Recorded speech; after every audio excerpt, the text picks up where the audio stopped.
Okay,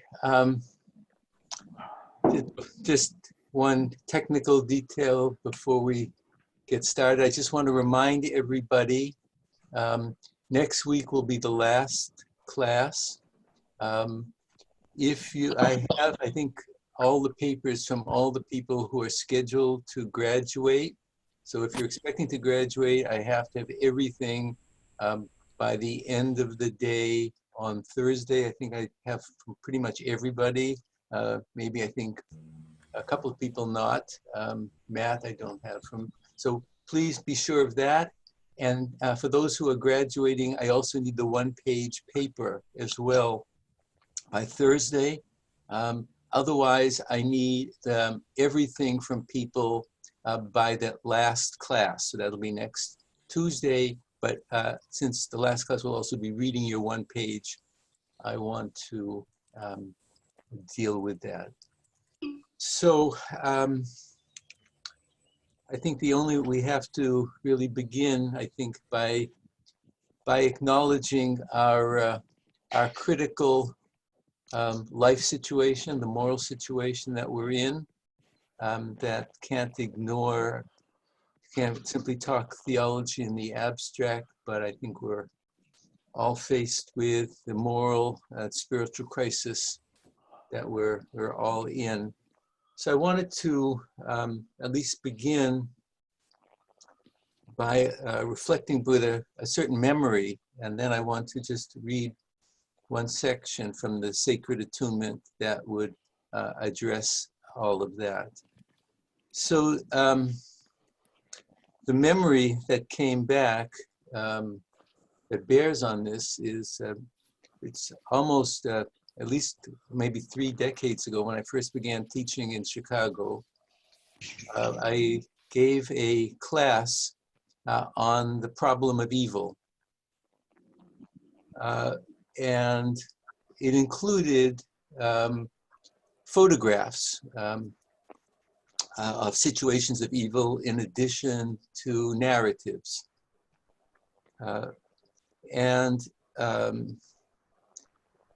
We looked at a number of images from various periods of historical atrocity and injustice. And in the class were a number of people from the south side and the west side of Chicago, a couple of people who were ministers in churches, as it turned out, on the south side, and we're dealing with issues of racism and violence. And then there were a number of ministers as well, as it turned out in that class, who were dealing with severe cases of addiction and injustice on the west side. The reason I mention this is that at one point, while we were looking at some of these images, one of the ministers, a woman who was dealing with severe cases of racial injustice in the south side, opened up, since at that point we were looking at the Book of Job, and she opened up her Bible and she took out pictures of the lynching of her kinsman in the south. And shared the pictures with the class. It was an extraordinary moment, bringing the reality of contemporary racism and also her experience to everybody. It was a very shocking expression. And of course, this what comes to mind, of course, is that what we've been all experiencing was going on in Minneapolis and other places is another form of this type of vigilante lynchings or killings. and there's not a great degree of difference between the one and the other. So I wanted to kind of bring that. And then, of course, since we've been talking about language and theology, I think all of us have seen in the last day or so, we've been trying to talk about what language means, to speak language honestly. And theology is where language tries to speak honestly. And we saw this incredible image of a person standing in front of a church with a Bible, and begin to realize that blasphemy can be done in silence. And I think that between both the imagery of contemporary lynchings, which, however they prevent themselves, gang lynchings, gang suffocations, and the silence of blasphemy are things that we want to bear in mind as we proceed with our theological issues, which are, in a sense, trying to keep our values in place, to try to keep the values in place, and not that in all of the issues that we're trying to deal with is to try to keep all of the concerns that we have in the forefront of our mind and not to let them slide back.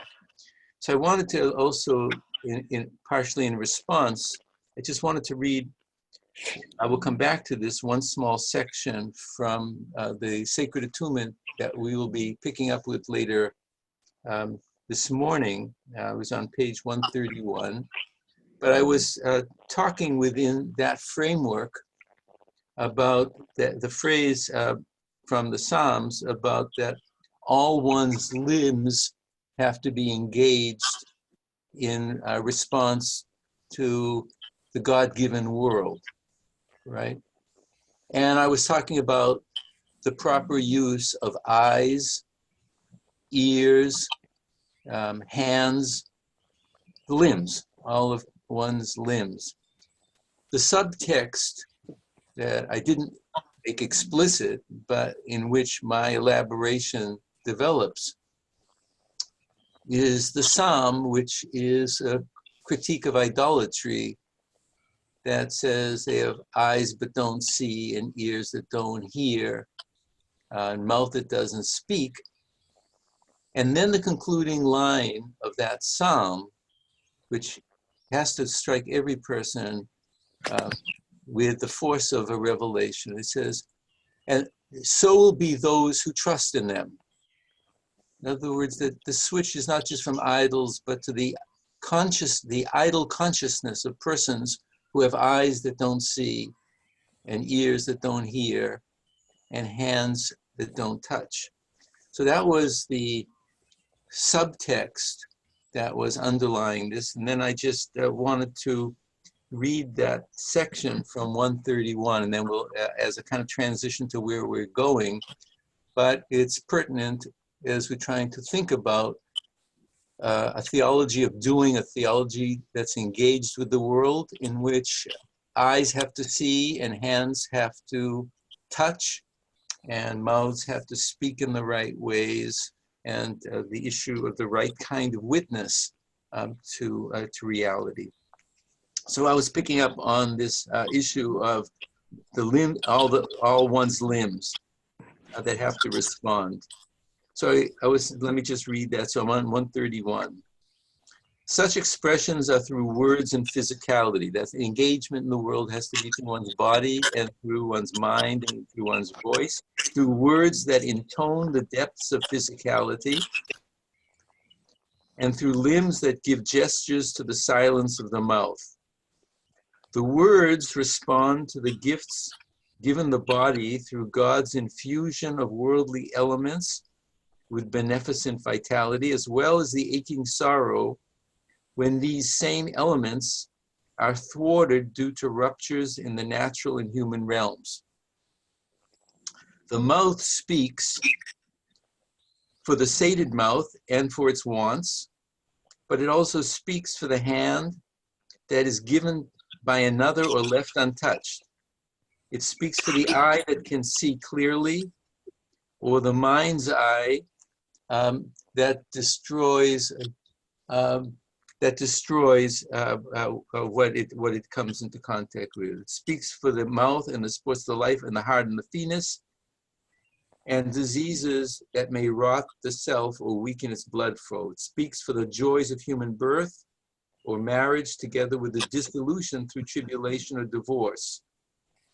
In more silent ways, the limbs may express the good life, the goods of life, the ways the arms can support a fellow human being unless they fall slack, not simply through ill will, but out of confusion and lack of resolve. In all the ways the hands can give gifts to persons or benefit the earth, unless they become tight-fisted out of anger, etc. So part of this issue, let me just say, I think we have to get, sorry. All right. So the issue here is the proper use of hands, the proper use of eyes. The hands can go slack, the eye can go blind, the mouth can speak lies. And part of this is the human being as the channel of responsibility for the God-given world. So that deep ethical ground is something that I don't want us to forget. And I think that in this particular theology, the issue of decision and responsibility is central. You can choose how you receive the world and how you become responsible to yourself as a responsible agent. So that's really somewhat at the core. That's what makes any particular moment a Sinai moment, a moment of covenanting or breaking the covenant, a way of standing before the world as idols or in a living form. So I want to turn with that as a prologue to the third part, which is religious practice and forms of attention. So you notice the issue is now the moving towards action, doing something, and doing something with attentiveness. And one of the explanations of the commandments is its ability to help the person focus on what's in front of you. There's someone who is not muted, so I think please do that so that we have the background. So the this issue of living the life of the commandments as a way of focusing on the world of nature, the world of persons, the world of responsibility. So I want to just, as we come to this, I just want to then do the three steps that have got us here. So we began the book, or I began the book, by talking about forms of life and the awakening of attentiveness. That issue of the rupture, the issue of the caesura, the issue of pulling a person out of habitude or habit, or this kind of living in a kind of daily stupor, and bringing one to this awareness of this double dimension, that crossing point between the mystery that transcends all language and human forms and the way that we try to develop forms in our religious lives and our cultural lives that want to allow us to be aware of these multiple dimensions and not just either ignore the depth dimension or turn the cultural dimension into an idolatrous routine. We then turn to the issues of types of art, both visual and auditory, expressive, because there too, it's the move towards a theology of awareness. Those are forms of cultivating awareness for a person who wants to get to theology or a person who doesn't want to get to theology. But it's opening up that double dimension, the dimension that is the vastness that stands beyond, and the cultural form that's trying to give expression to that as a prism to the beyond, right? It's at that balance point, that tense balance point, not just an expression for its own sake, but it is a moment that allows one to see what's in front of you, the directness of the presence, but art forms also become prisms of sight or prisms of the ear into a deeper dimension.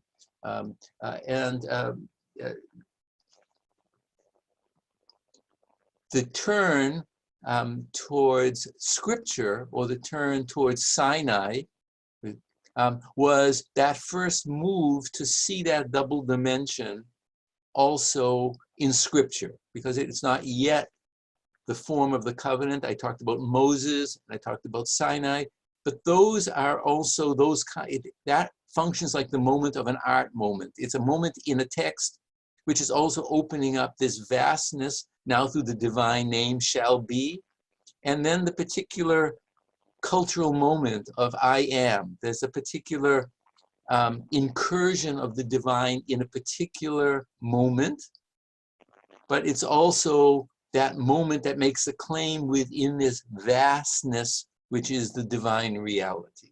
Okay, so I wanted to then use that as an initial prism and then gradually come to the issue of forms of reading and hermeneutics, right? And again, what that does is it takes scripture on that continuum that begins first with life, and then it has these cultural art forms, all of which are to awaken consciousness to its double dimension. Sinai is simply a one textual moment, and then the fourfold engagement with scripture from a hermeneutical point of view, the pardes, that fourfold level, are ways in which the forms of reading become one's own participatory engagement with a cultural form that can then, through interpretation, be opened up to a much deeper level of reflection. It doesn't simply stand on its own, but it calls one to attentiveness to what the text is saying, but that larger perspective that goes way beyond the text. So that becomes, as it were, a spiritual exercise, the same way that doing art or meditating in front of art is a spiritual exercise, a spiritual practice. Hermeneutics is also a type of spiritual exercise, a moral practice, in which one is also not just reading for its own sake, but to be engaged with the divine voice and the mystery that's beyond it. And that comes through at a very particular articulation. And the multiple modes are intended to indicate that we engage the mystery and the moral tasks of life at multiple levels. And we do so, in some cases, with a simultaneity. We'll come back to this. One of the concerns of the whole theology is not to create a monumental or monolithic view of what theology should be. It's only the plain sense. It's only the drash or the rabbinic sense. It's only the mystical. No, we live at multiple planes of consciousness, at multiple levels, and in some cases, they're in a clash. You never lose that first level of being a human being at the pshat level, even if you're committed to rabbinic tradition or Christian tradition or any other religious tradition. And you don't lose your particularity if you get to that third mystical level of a cosmic dimension. So in many ways, we live these tensions, and they create moral and spiritual points of friction. In some cases, these can be extremely spiritually fruitful, to be constantly called out of one's particularity and parochial nature to something beyond, but then also to realize that you're always located, you always have a specific personal and cultural language. So these tensions are very real, and I wanted to articulate that. As we move to this third part now, it's not just reading as a spiritual practice, but living as a spiritual practice, right? Living as a form of doing, living as a form of that the spiritual practice is not simply that the person, let's say from a Jewish point of view, has these commandments or these obligations. It's that every single moment as you're moving within a theology of Jewish observance, is that every moment is calling forth a claim to you. How do you respond to the tree? With a blessing, with a curse? How do you respond to the person? With what kind of voice do you give a petition or a curse or a blessing, right? So all of these issues of the commandments are not simply abstractions. They are part of a living practice of being attentive to the world. You can't bless the flower as a gift of creation unless you see the flower. If you walk past it with blind eyes, you don't see that. So you can't make a blessing, or you're a blasphemer of saying because you see it, but you don't see. You speak, but you don't speak, right? So part of this is to re-engage the senses. The whole purpose of the forms of practice of Jewish observance from this theological point of view is to re-engage the mind and the eye and the ear to the aesthetic and the moral and the deeper theological claim that every moment has, so that you're not living at that level of habitude, of just being a sleepwalker. So the purpose of the commandments is the challenge to be awake, right? That first moment of awakening, which I begin the book with, now becomes a form of spiritual practice. So everybody has to choose how they want to deal with a spiritual practice. This theology of practice is to say a person who chooses to locate themselves in a Jewish sphere or in a Christian sphere or in a Buddhist sphere or however, their life of practice is the way they're going to see and acknowledge the mystery of life and its engagement, right? You can't escape that, right? You can't escape the rhythms of life, the place where that back and forth, that movement of life that's coming to you on the path of existence has to be engaged. So everybody from their own religious point of view is going to be doing that, and everybody is living these commandments in their own way. They don't have to be the commandments of Sinai, right? But one has to live within the doing, right? There are works that have to be done in the world. And the works that are done in love, in grace, are the works that are done with attentiveness, right? That's the binding point. It's a binding point that it has to be done with care. That's the works have to be done with care, or else the two things are split into a false dichotomy, or they become routinized, or they float in the air without the works that have to engage a person on a daily basis. So that's really why my theology is moving then from Scripture, because Scripture is a cultivation of consciousness, right? And of course, it may teach a lot of things, but in the teaching, it's communicating levels of consciousness, levels of awareness. That's why I was talking about the practice of reading is the practice of learning how to live. That's the way I was talking about it, right? First life, then theology. Because if reading is a spiritual practice, say in the Jewish or Christian or Islamic, or can be in a Taoist or a Buddhist tradition, that reading is to train you how to live when you go out into the world, right? So it has content, obviously, because traditions have content, but it's also a training. And that whole training of part 2 is the training towards part 3, in which one has to do something, right? Right?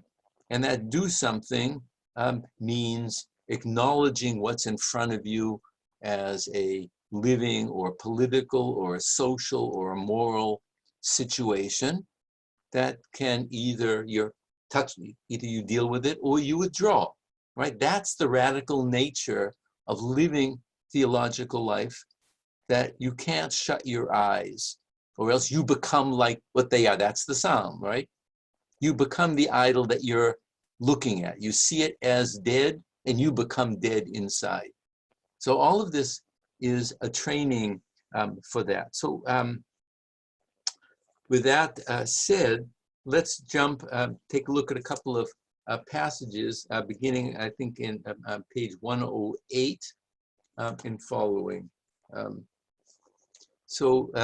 Because this is that transition towards engagement. Religious practice as forms of attention, right? Forms of attention which are forms of life, forms of moral and spiritual action. So I say here, having these matters in mind, we observe that theology provides modes of self-cultivation. So that part of that self-cultivation is through study and the practices of study, but you develop spiritual perceptions that guide towards types of God-mindedness in the course of life. So obviously there's content to text, but the texts are really trying to bring you to a form of mindfulness, of engagement, that bring you back into the world, right? That ritual practice is a way into the world. To exemplify the issues, we talked about study that bring types of world perception and religious consciousness. And then I talk on the top of 109 about that crossing point between this all-effectuating divinity and each moment that's throbbing with possibility, right? Each moment is a throbbing of divine everlastingness, the end of that first paragraph, of ever new shapes of sound and sight. Sound and sight will allude you back to the issues that I talked about sound and sight when I talked about the artwork and the music and visual arts that assail moral consciousness. So what's key for me is that moral consciousness is not separated from religious consciousness. They're different modalities of engagement. They pulse and flicker, elide and fade, seemingly unfixable by thought and marking our meager abilities, right? Simply making a prayer or a petition or engaging doesn't lock that into a final and fixed form. It has its own divine life. It continues. It's a sign that God is alive and not reduced to cultural and language forms, right? And you can forget that, right? So this is constantly trying to make you aware of that. That's why I talk about these two forms of the covenant, the higher covenant and the lower covenant. The higher covenant is at all times the perception of this vastness that exceeds action and understanding and language and particularity. And that part of the crossing point of the covenant, which says, at this crossing point, I have to live. At this crossing point, I have to do something, right? At one crossing point, the higher covenant of the vastness and the way it throbs within the world, that's a meditative or cognitive stance, right? But the other one is where the rubber hits the road, right? Where I have to see something, hear something, say something, do something, right? That's the lower covenant. And Sinai speaks to both covenants, right? The vortex goes up, but it's also the voice comes down. One has to be aware of that magnitude, that astonishing magnitude, but also the claim that's made. So it's a double helix, it's a double vortex, and both have to be kept in mind simultaneously. So if there's anything, hopefully, that you're picking up in the theology, when we talk about this double dimension, is repeatedly in different forms, the issue of simultaneity, right? The simultaneity of the unspeakable vastness that calls one, that opens your mind, that breaks your eyes open, your ears open, and simultaneously, it hits me here at this moment. I'm always located. I'm always in a tradition. I'm always here and not there. And I have to become aware that you who are standing there are receiving it from your own located point of view, right? That's going to take a lot of spiritual work to realize that what I have just experienced as that crossing point in the vastness that makes a claim upon me is doing the same to you, but not from my location. And the question is how much I can experience it as a located ethical person and be aware that you are located somewhere else. And that's part of my ethical and moral and ecumenical challenge, right? That doesn't erase the ethical and moral problematic if you're doing something that's disturbing or wrong from my perspective. But I have to kind of integrate a double modality of consciousness at every moment, even though I can't see the world through your eyes. But the challenge of spiritual growth is to know that you've experienced that crossing point from a very different point of subjective crossing than I have, right? That's why towards the end, we need each other, not just as moral agents. We need each other in spiritual terms, because each of us is receiving the divine gift in a different way and is going to say it in a different way. If you think that there's only one voice to the divine voice, then that's kind of problematic, right? So this greatness that of the way it's heard across the globe in multiple languages, then we need each other to hear the truth that's coming through all the faces and the spiritual forms that are everywhere. We need each other for that, not just for collective action. We need each other for that form of deepened awareness and commitment. So that's that issue. I also wanted to turn to page 110. So this is a very powerful midrashic text. And I think I've repeatedly referred to some parts of the issue of theology as witness. I mean it quite a little bit differently than Green when he talked about testimony, but about the issue of witness, that one has to attest to what is there. Not just to say, well, this is my position and you have your position. That's one form of testimony and not arguing. And I respect, that way of saying it. But I wanted to just read to you. First, let's just the run up to that on page 110. And then we'll read the rabbinic text, which has to make a claim on every one of us. So it says, for with the statement, here I am in the context of life, the self confirms God's I shall be. It's a confirmation. That's a kind of an affirmation. There's no content to it. It's just an affirmation that I've been struck by the presence of God at this moment. When I'm looking at anything, feeling anything, it's pre-thematic in a certain sense. Throughout the vast particularities of existence. This is the core of the covenant, that crossing point. When I become aware of consciousness, that's the crossing point. The crossing point is the modality of consciousness that can have this double dimension. But that moment of awareness is a covenantal moment, right? That's that moment when the receptivity, the giving and the receptivity come to mind. It comes to mind, whatever that means. It can, now, what I say here is, before you even say anything, it can only be lived and enacted, right? It has to be lived first. No dogmatic piety can serve as a substitute. In covenant theology, the world becomes God real.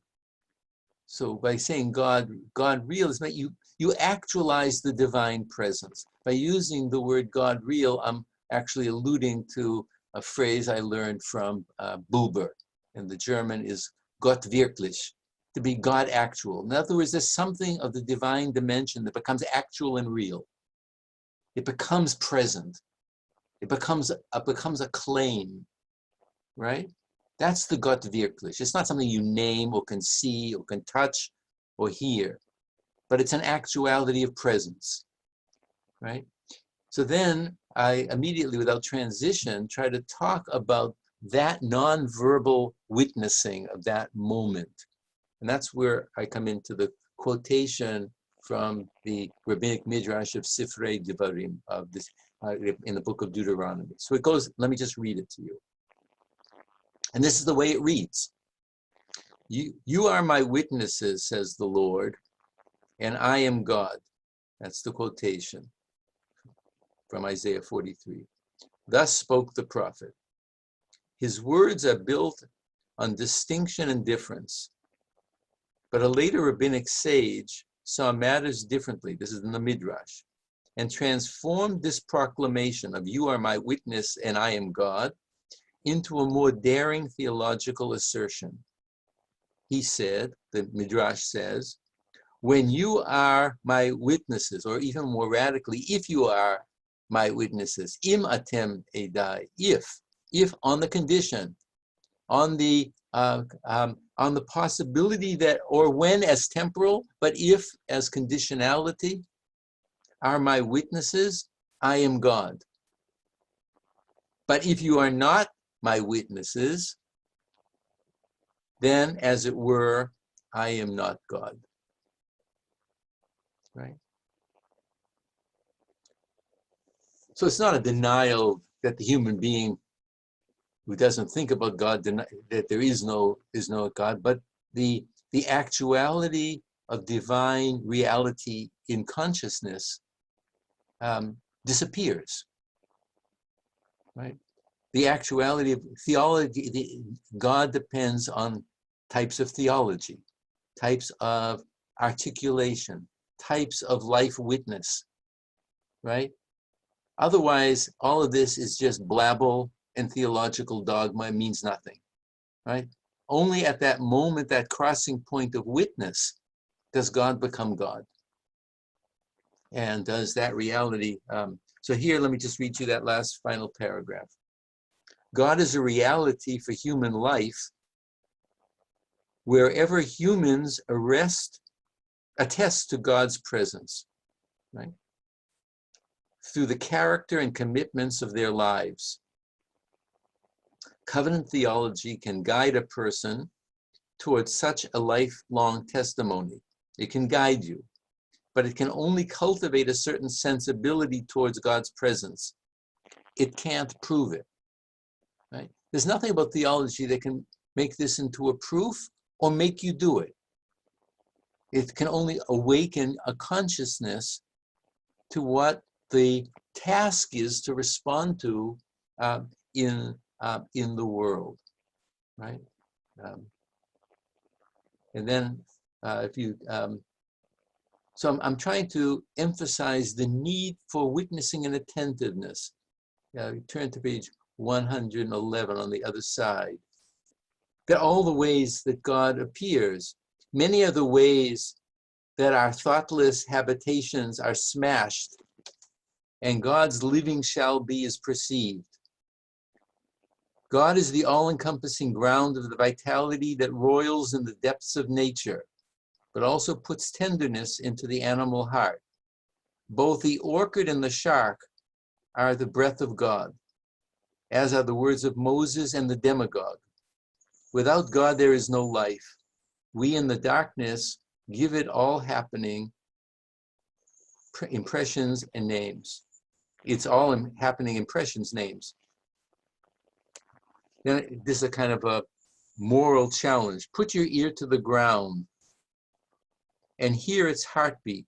Touch the air and know what you can. Is it not all I shall be as I shall be?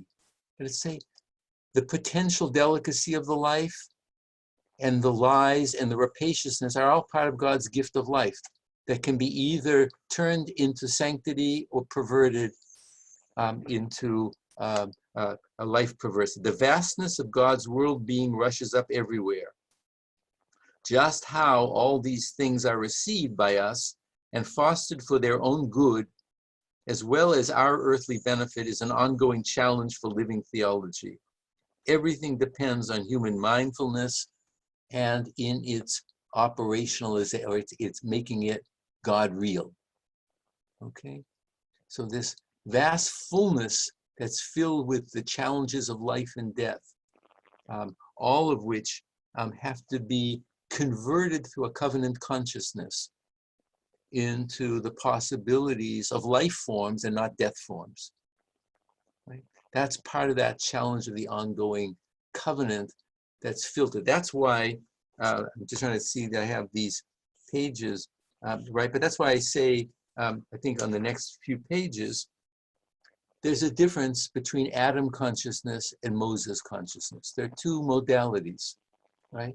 It's not just that Adam is universal person and Moses is the lawgiver of the Hebrew Bible.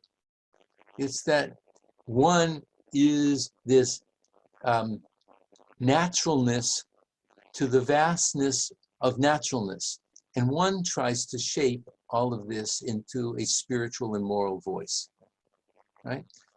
The Moses consciousness continues through all the disciples of Moses, through the Hebrew Bible, the New Testament, Islam. All those who continue that consciousness are continuing the shaping of this and turning the natural into the spiritual, right? And that is that, so we have that deep Adam center. We have that naturalness. We have those urges. We have the temptations. We have the ability to risk and to overreach, to misuse knowledge, to respond to the urges of the eyes, right? That's all part of what we are. And then there is the attempt to step back and to receive this with a different consciousness and channel it in a covenantal way. That's the Moses. But you see, here too, there's a crossing point. It's that crossing point between the naturalness of Adam, which we continue to have, that vastness of the world that includes orchids and sharks and killers and holy people, and then the moment where you take that naturalness and you witness to a spiritual presence and voice. Sinai is one of those crossing points where that emerges for this religious tradition at a point. It emerges in different religious traditions at different crossing points. And that's why those crossing points are crucial, are vital, are pivotal. And they take their stand at that new crossing point because the insight becomes real again at a new crossing point, right? Different parts of the religious tradition, not only Judaism, Christianity, and Islam, but in the East, the revisions and the changes or the reinterpretations all happen as new moments of crossing point when consciousness comes to, again, a renewed awareness of that challenge of the Sinai challenge. That naturalness has to become a spiritual moment and be reborn at that moment. So people along the spectrum are taking a new voice or a new teacher's voice that is redirecting one back to that consciousness, right? So it'd be folly to that argument of who is the true voice, but the voice is trying to respond in a new way to that crossing point of not just being a natural person, but by being a spiritual person. So that issue of Adam and Moses is not only something we share in our bodies, but they are archetypes of spiritual or life consciousness that we want to deal with. On page 123, and then I'm going to maybe, before we turn to the issues of prayer, I want to have some, maybe some questions. So here on 123 and following, I again want to come back to this twofold consciousness. We see there's a leitmotif from the very beginning, right? That's part of what this issue of caesura and rupture is. It's opening up to that double dimension, that crossing point of consciousness, the vastness and the particularity, etc. God's unfolding is received in the human realm. And then it's linked to here, halachic practice. So that's the Jewish way, is to turn this into certain forms, life forms. But you notice on the top of 124, the ideal is to try to live at this crossing point and keep both theological dimensions in mind. That's the spiritual challenge, to be alive and not an idol. The vector moves from the universal whole to specific concrescences of existence, specific points where it becomes concrete. And it keeps one centered on the particularities of naturalness.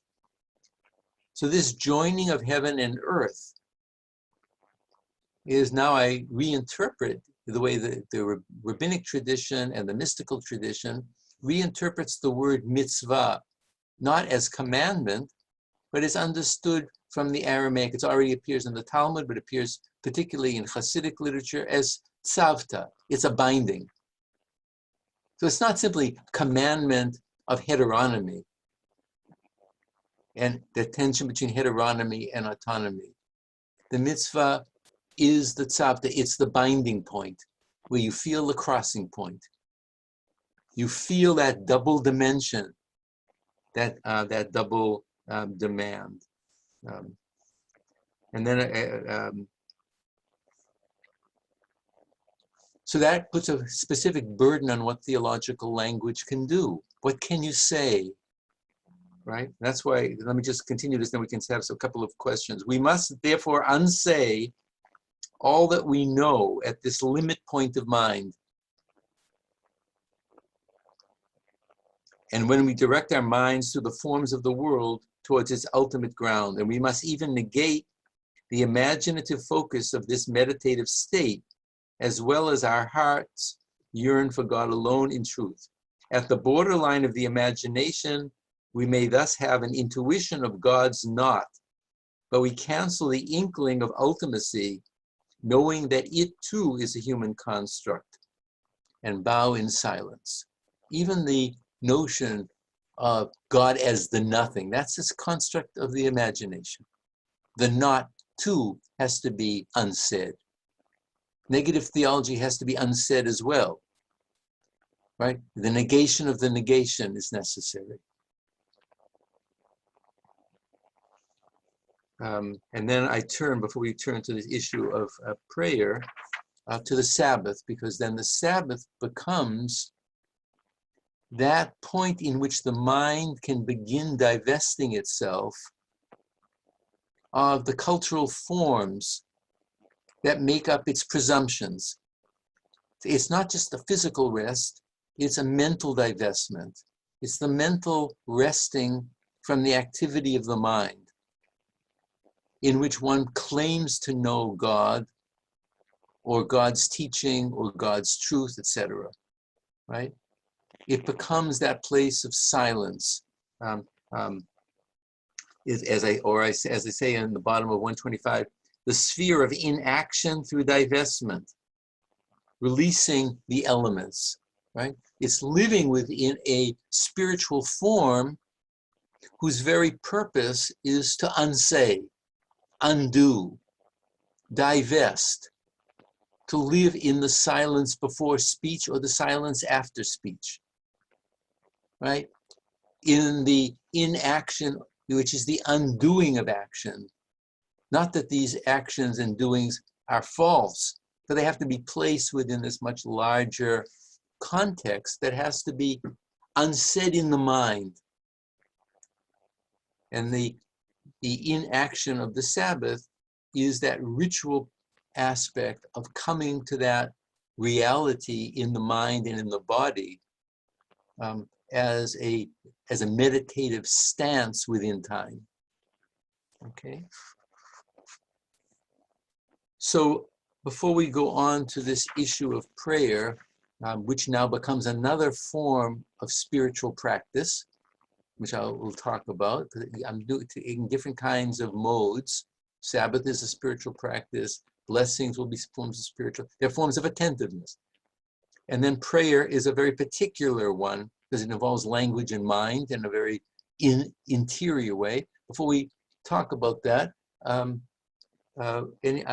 sort of, let us throw it open to anybody who has any questions or responses or anything that you want to bring to the discussion.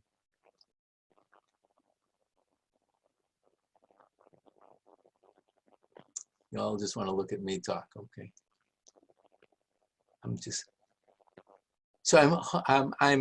I know from everybody's papers that you're all thinking, and I must say that I'm very moved by the papers that I've been reading.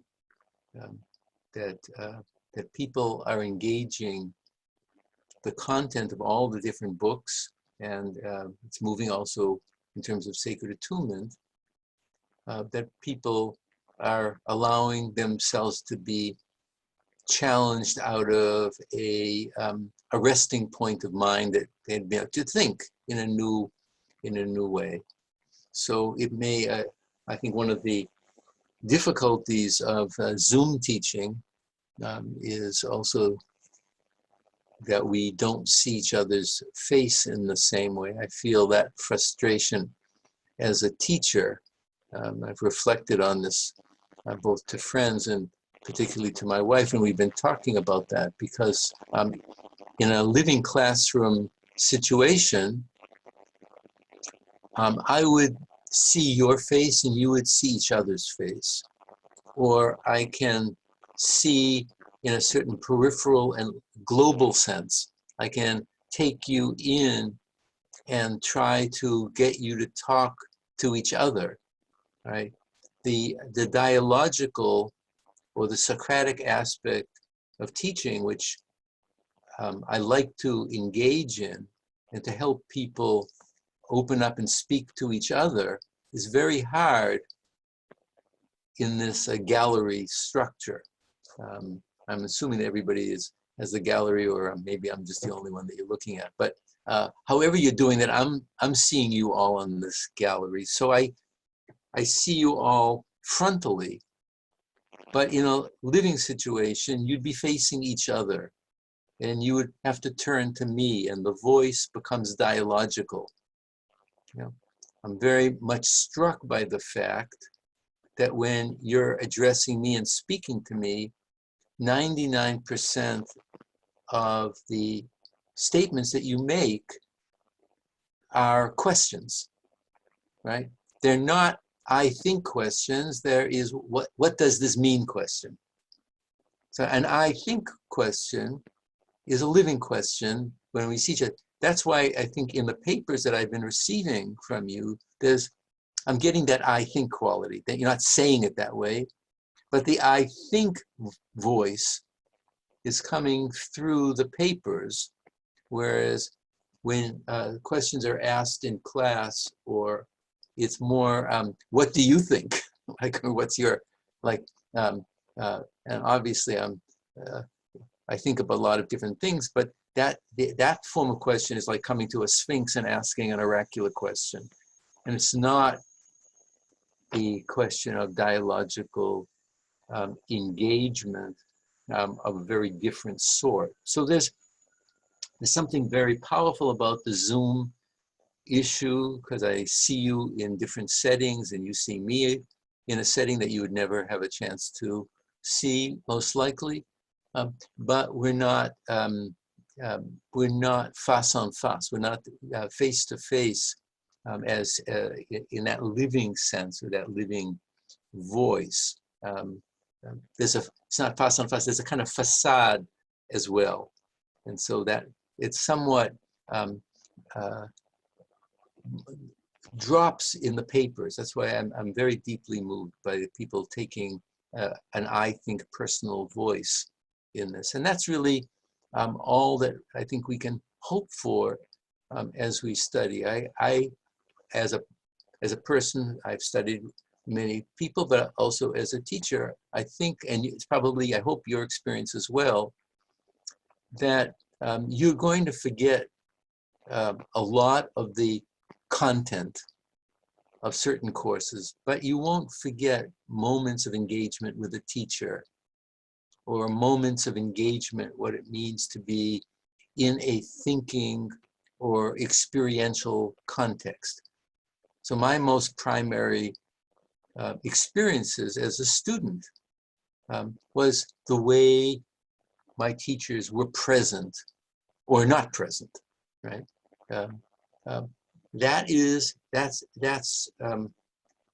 That's as crucial as the technical details, right?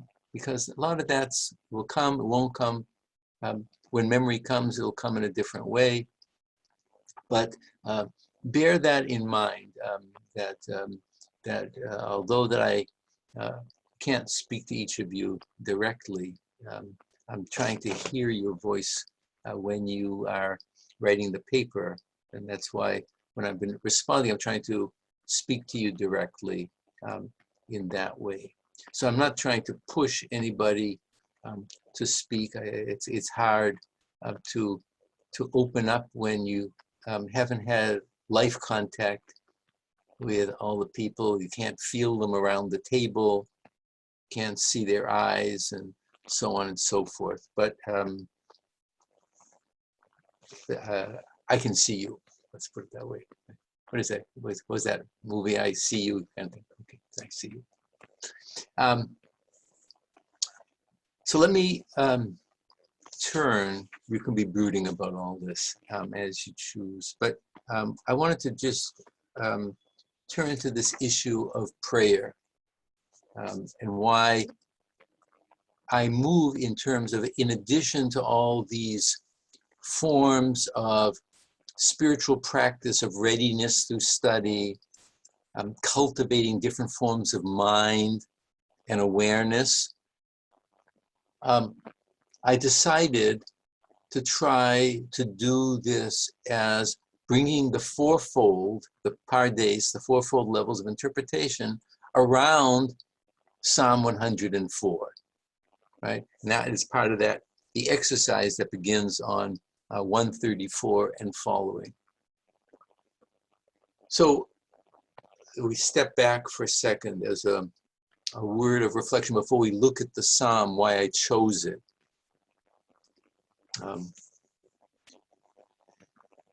So the issue of prayer, or the language that's used as prayer,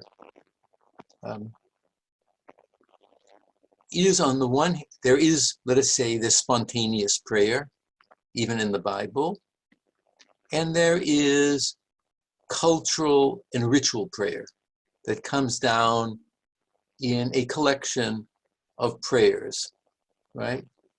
Right? The Jewish term is a siddur, which means an ordered arrangement of a sequence of prayer, because prayer has a very particular sequence. In the Protestant world, the Book of Common Prayer, right? Right. So these are not simply personal voices of the spontaneous kind of Moses saying about Miriam, El na rafanala, oh God, heal her. That is a voice that speaks directly to the moment, right? It's direct voice, the spontaneous voice that we all say in the simplest way. Oh my God, that's right. That's a prayer, right? But then there's also the prayer through the language of a cultivated religious tradition, which is a lot harder, right? It's a lot harder to appropriate that language to make it one's own. And in some cases, you can't easily speak sentences. You can only speak phrases or images or particular words to make them real, right? So a lot of that is the challenge. But part of the issue of turning to prayer is that prayer becomes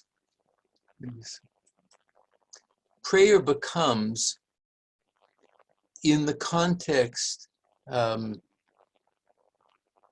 of the religious life, a mode of vocal reflexivity, right? You're trying to speak something that your heart either already knows or it wants to know, or it wants to unknow, or a pain it wants to express, or try to heal. And it speaks it in the voice of the tradition. It's different from the scripture and all those other voices, which are voices that are received. It's a voice that comes from transcendence to immanence. And prayer moves from immanence to transcendence. It's a different movement of language, right? Or it's taking that language that's come down through tradition and trying to give a personal voice to it, right? That's why religious traditions are, there is one type of mental prayer and contemplative prayer, but in almost all the traditions, to fulfill the prayer has to enunciate it. Because the enunciation speaks language into the community. It's not just directed to God. It speaks that language with a shared community that's directing a common focus. So it's that double quality of trying to have your own voice and being part of a spiritual community. And trying to do the double task of having personal meaning and sharing in a cultural voice at the same time, right? And of course, we all, in doing that, you not just know when it's flowing, you really know when it's breaking down.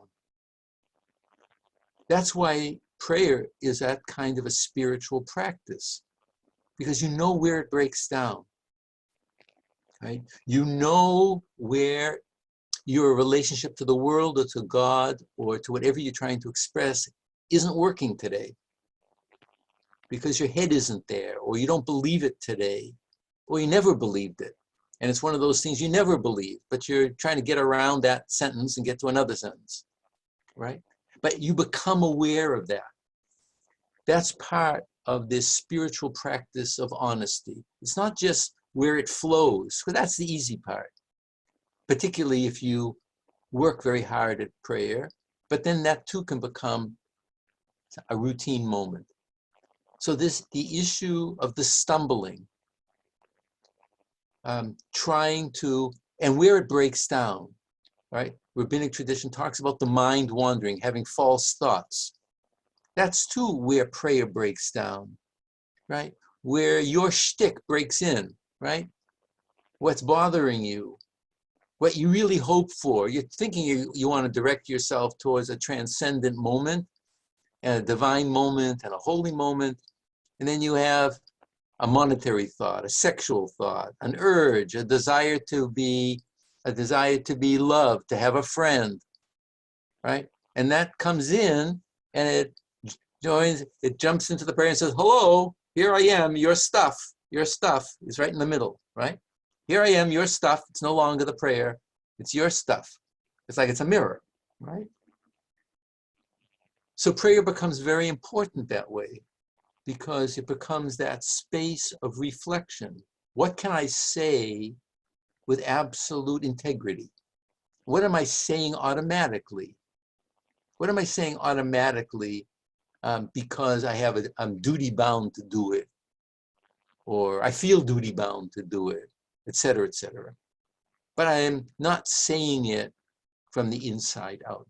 So prayer is not only an expression of need and brokenness as a general act of petition. We feel the brokenness of our language and life in the world at every moment that the act breaks down. Every second it's breaking down, or else you're not a real person, right? It's always breaking down because you get in the way of yourself, right? You say, well, my shtick is more important than my directedness towards God. It's just in the way. And that becomes a flag point of where you need healing, right? That becomes a place to say, I got to work on this. I have to work on this because my mind is not just playing tricks on me, but all these desires that are interfering, right, are getting in the way, right? And then that becomes, doesn't it, the practice of prayer becomes a practice for living. Because then I become aware from these isolated moments of prayer that when I'm talking to you, my shtick gets in the way too, right? When I'm talking to you and then I'm not seeing you, I'm projecting all my desires and needs. I want you to accept me, to like me, to love me, to have desire, etc. And so that's getting in the way, right? There's not a huge degree of difference between the life of prayer and the life of conversation, right? One is a training, each is a training for the other. And they become spiritual moments and ritual moments, right? If you're alert to that. So when you're in the act of prayer, you have that possibility of deep inner reflection. But when you're in a conversation, you can't always be aware that you're projecting all of your desires or mishearings on the other person until they say, cut it out, right? Right? You're talking to yourself, you're not talking to me. That's God's voice, right? So that's crucial, right? That's one of the ways that the divine speak, when the other person says, cut the crap and talk to me and not talk to yourself as an echo chamber, that's where prayer breaks down to, right? So that's one of the reasons why I chose to use the prayer, but also Psalm 104, which in a certain sense is a kind of cosmic prayer. Kind of funnily enough, some people have done studies to show that parts of Psalm 104 are actually very similar to the monotheistic prayer of the Egyptian king Amenemope, right? So we also have a kind of a universal prayer of the sun and the world and the expanse and all the creatures of the world, right? So I chose it also for that reason too, but also because this issue of you want to praise the world, but then when God hides his face, everybody goes into anxiety. In other words, the world doesn't always reflect what I want from it. And it appears that that creates anxiety. You hide your face. So there was a lot of terms there. So that's one of the reasons I chose those levels. So the first level, which was the pshat level, the plain sense level, was an attempt to help me, and then I give it to you as a book, to think about what does it mean to recite that in terms of our absolute physical vulnerability. Creatures of the earth who receive things that we plant and things that we didn't plant. Who receive forms of the natural world that are good for us and that sometimes are not personally beneficial. That the animals are doing their thing and they're not necessarily looking, but they also need God's sustenance and food, right? And the hiding of the face is all the forms of disaster, right? Not getting stuck in the personification language, right? The hiding of the face is what we all experience, what we're experiencing today. Multiple forms of the hiding of the face, right?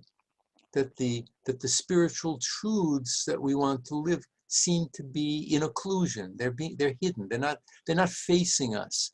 They're not brought to the level of moral and spiritual claim, right? The activism that people are feeling, the need, is to bring the face of God into full view, right? that what was not seen or is not seeable can be seen again, right? That's what it means that God hides his face. Otherwise, you're just reading like a child, you know. So you want the seeable to be seen, to see the evil, to see the good, to see the possibility, to see where one has to extend oneself in a certain way, right? Otherwise, God hides God's face. So then you have this thing. He says, even the animals, they run for cover. They duck in that darkness of the unseeable. They need the rain. They need the fruit. They need the grain, right? Like we do, right? Or we may need them to eat and fill our bellies too. So it gets complicated, doesn't it? And then there is, when you open your hand, you satisfy every living thing. So there's a hiding in the face and there's the opening the hand. What does that mean? Don't get stuck in the anthropomorphic, right? What is that aspect of generosity, which is the opening of the hand? That welcoming, that giving possibility where there hadn't been possibility. It's related to the seeable face. There's no difference between the open hand and the open face, or the hidden face and the closed fist, right? They're all related, right? And so the psalm at that level wants you and me to experience that concreteness of what it means to be in the world that is not our creation. And also not to reflect on how it just benefits me, right? Right? That is part of that. Then that second level of the drash is thinking more about the claims I make upon the world, what I yearn for, because using the word drash is not simply interpretation, but it's the rabbinic term is to seek and to yearn. Like, so you sometimes read the world or see the world in terms of your own desires, your own attempts to make interpretations that are self-satisfying interpretations, right? The hermeneutics of satisfaction, right? Or the yearning, that my yearning should take priority. And the psalm is then forcing you to kind of pivot your location of orientation. My desire for satisfaction may, in fact, screw you up in a real way. And I may have to get myself out of the way, right? That's part of that second level, right? And also the way I ended that second level too, there's a famous ending about that Rabbi Meir's wife, her name was Bruria, she offered her husband this amazing interpretation, right? So it ends by saying this prayer to God, get rid of the sinners, right? Right, right. This kind of schadenfreude. I'm good, you know, this desire to get rid of the sinner. You know, I can't stand these people, just wipe them out. Get rid of that person. And she says, by a very delicate, simply putting a little dot in one of the letters, changes its whole meaning. It says, not to get rid of the sinner, get rid of the sin. Help the person get rid of the crisis point, not the person. It's this slightest issue of drash, of rabbinic interpretation, which transforms the whole moral valence of dealing with a person, right? That the issue is to help the person by getting rid of the cause of what's causing that person to do that, and to realize there's a distinction between that bad action and the person, right? That's a whole different level in which the prayer is forcing you to think about. It's forcing you to think about that. Do I put that dot in that letter so that I think about getting rid of the sin and not the sinner? Or do I just act with retribution and anger and get rid of the two all at once because I elide the sin and the sinner, right? How do I think about that, right? So obviously there's no one simple, easy way to do that because life is complex. And some people are just plain evil. And you have to kind of get rid of the evil too. But you have to also bring into this level of consciousness. There are people and things that just can destroy civilization. And then there are ways that people and things can be healed. So we don't have, there's not one shoe size that fits all, right? But the prayer is forcing us to realize that complexity, right? Even Maimonides commenting about that, that when there are moments with civilization is threatened, you have to destroy what's threatening civilization. So all of this is related to a hierarchy of values, right? There's no simple way to know how do you put this into your pocket like a series of notes and then you go out into the world and you got it, right? But the prayer is helping you that way. And then that third level, which is the remez, that's another form, that the hint, the allegory, when you're reading in prayer, right? So it raises, at the moment of prayer, another moral, spiritual dimension. What is a hint of what? When I'm thinking about how do I make inferences, a hint is to draw an inference. That is an essential aspect of being a religious or moral person, right? How do I draw an inference from this situation to know what I'm going to do? It's an allegory of what? It's a hint of what? It's a suggestion of what moral or cultural situation that I have to repair, right? And am I right about that? Well, the prayer is not going to answer it. That's not the way prayers are answered. The prayer doesn't answer that. The prayer puts you into a God relationship to that problem, right? And it answers itself as it brings you to a new level of consciousness, right? These kind of questions are not the kind of questions that are answered from out of the blue and a drop down like from heaven, right? These are where the sky is opened up through consciousness, right? So that aspect of training of the self through prayer makes you reflective of where I draw the lines to connect the dots, right? How self-centered is that, right? Are they all sort of meeting at my little navel, right? Because I have to feed myself, or my heart, or my desire, or are they meeting in my ego, right? Or so what are these inference points that I'm trying to get to? That's a moment of reflection. And then there was that last point of the sod, of the esoteric or the mystery, right? Right. That is another level. How does that put me into awareness between language and silence, right? I can say all of this, and then there's all that's unsaid between the words, before the words, in between the words, and beyond the words. Am I aware of that while I'm doing it? I can be doing that sod or that mystical level while I'm doing the very simple level.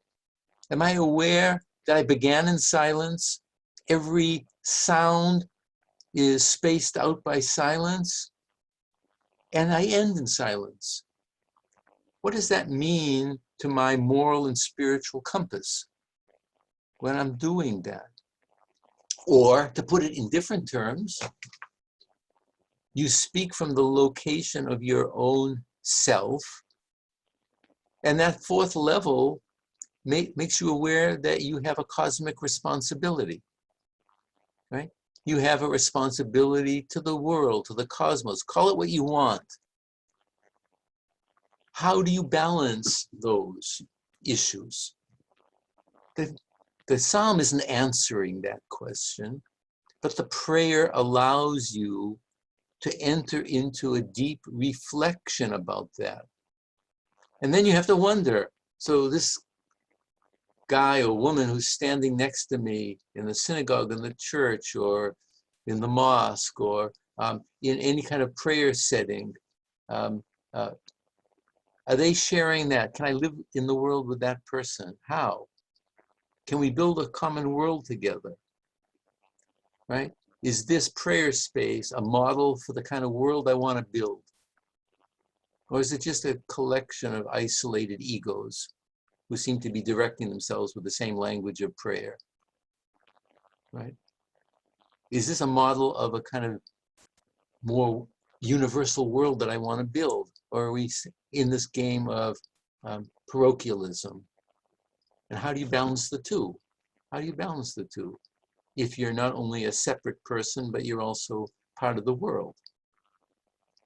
Right? So that's why these multiple levels are intersecting and coordinating.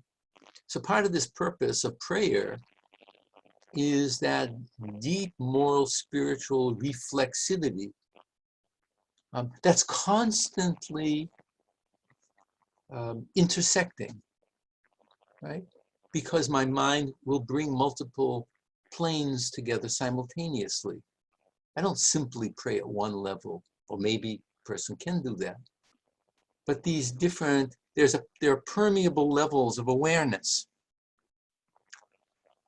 And all of that is training for life, right? Right?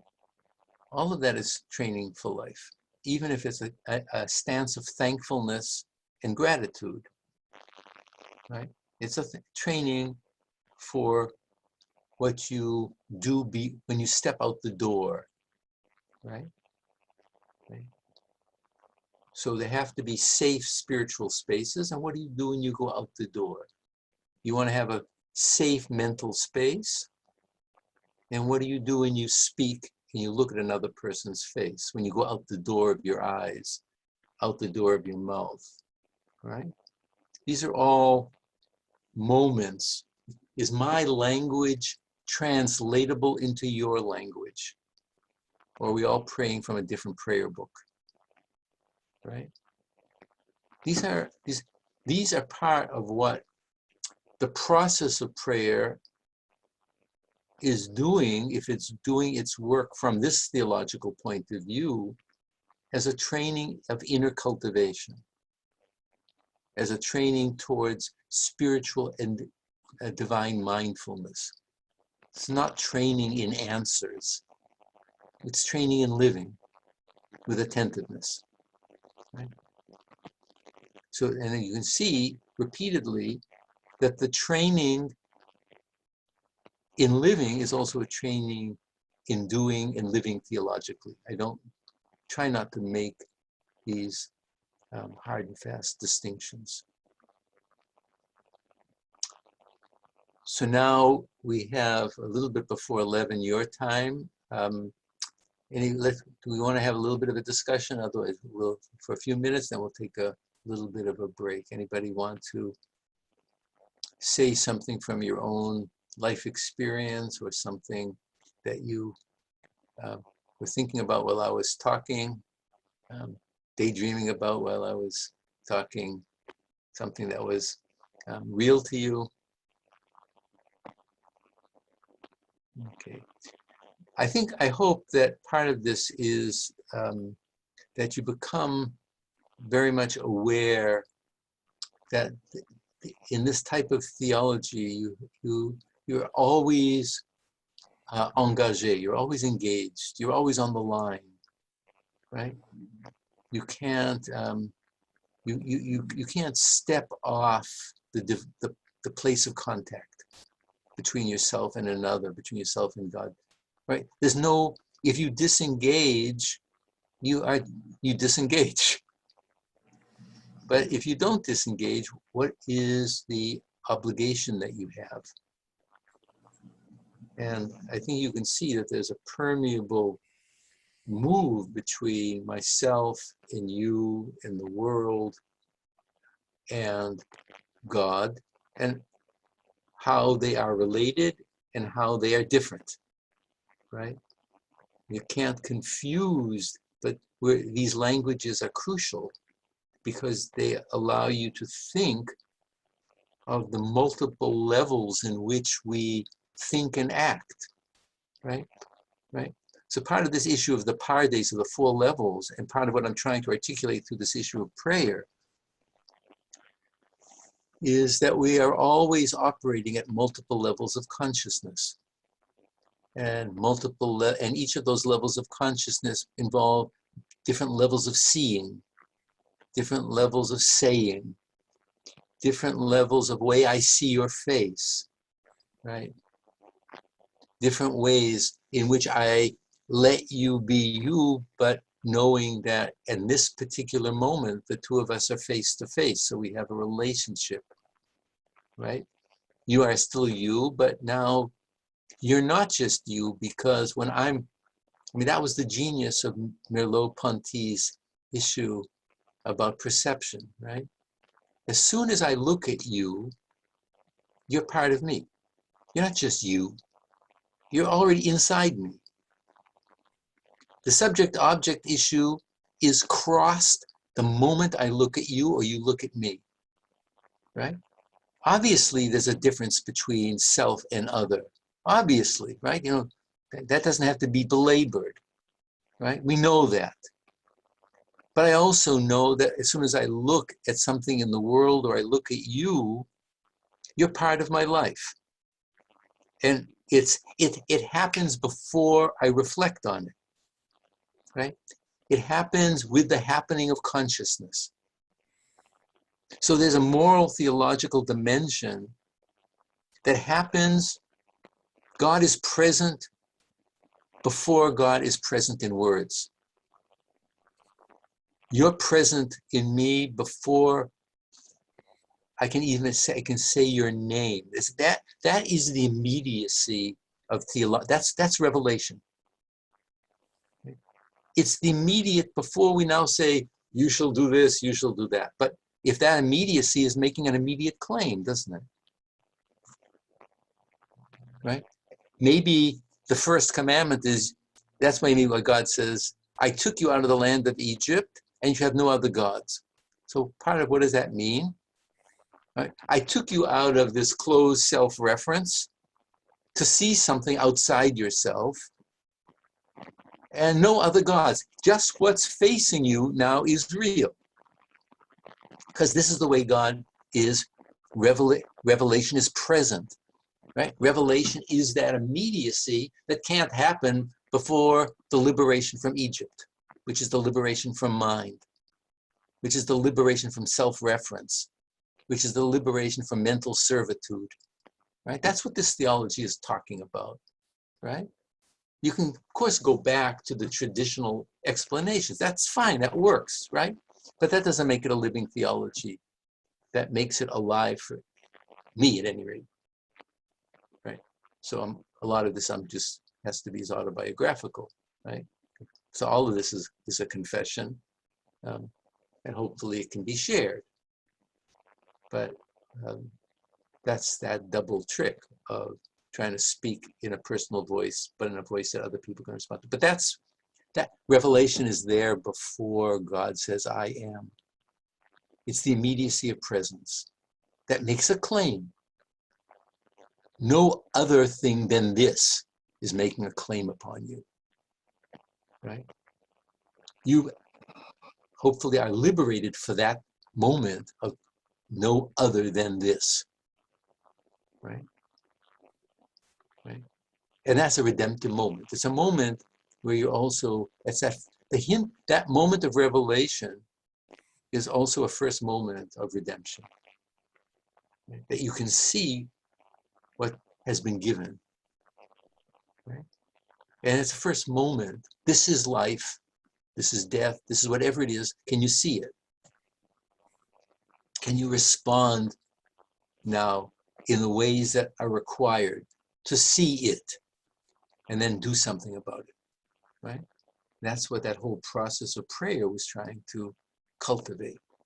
So that's why I was doing that. And that takes us towards the end of part 3.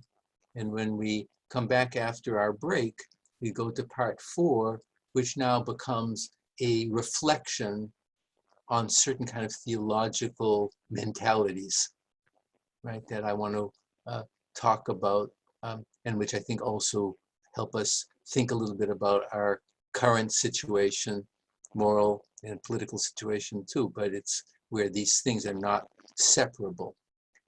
So I have about 5 after 11 your time. Let's meet in about 10 minutes, at quarter after the hour. So take care of yourself or some ways, and then we'll meet in about 10 minutes, okay? Let me just... All right, so Adrian, and then who else wanted to speak? Anybody else? Okay, Adrian, yeah. Yeah, and so because you've had a long history of spiritual practice, also as an encountering the Eastern tradition, and you've commented a little bit, I think, maybe in the other class about the Jubu phenomenon, right? But I think I mentioned this class, yeah. Okay. It has been exasperating, right? And it's something, it drives me crazy when I teach comparative religions, the utter almost disdain for the prayer tradition in the Abrahamic religions, but people are so beholden to the Eastern tradition about meditation, and I have a very hard time enchanting people, or even not enchanting, or making them interested in the prayer tradition, right, as a spiritual practice, as a resource. Right. Because well, I think there are a lot of reasons for it, obviously, and we can't go into all of them, but the simplest is that a lot of the images are very difficult, and the language doesn't always speak to contemporary consciousness. That's why I was making a very strong effort in my description of the prayer issue to try to break out of any false ways of understanding what those terms mean. But we all face the issue that some of that language or that worldview, the sky and the earth and all the things that's going on, don't always work for contemporary consciousness. And the Eastern religions, where prayer can be silence, where meditation doesn't have to use language, tries to put you into a space. It can be, while that requires a lot of hard spiritual work, in a certain sense, it gets around the problem of verbal prayer, which is a great problem for all of us, for anybody who wants to try to use verbal prayer. So the question is how that could also be integrated into verbal prayer. That's a whole other aspect, either before or after, or as a deep consciousness within verbal prayer. But that's a whole other thing. But we're at a different point than that language, right? And some people maybe feel comfortable in demythologizing the language in a Bohemian sense, others not. Some people, that worldview or the sense of that theology of divine representation just doesn't make sense. It sort of makes it hard. Or the issue of petition and so on and so forth. So those are things that we all have to reflect on honestly, if we're honest. And each person has to kind of figure a way to use language to get beyond language.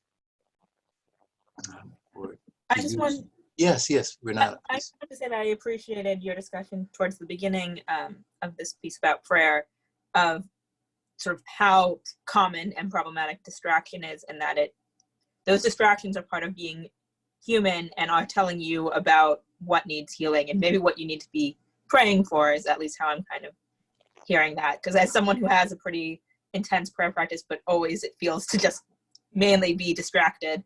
I kind of appreciated that way of thinking about the role that those distractions themselves play as I kind of try to maintain the practice. Right. Okay, I appreciate that. So that's really my own personal reflection of how to use that to deepen the practice, to deepen that level of awareness, to get the idols out of the way so that you can be focusing on the things that need to be focused on, right? So, but there's no simple way around this, and the language of antiquity is not our language. The worldview of antiquity is not our worldview. The psychology of God, of the representations, is not ours. We just have to face that, and you have to find another language in. Part of this theology here is to try to find another language to make this alive again, right? Make it real.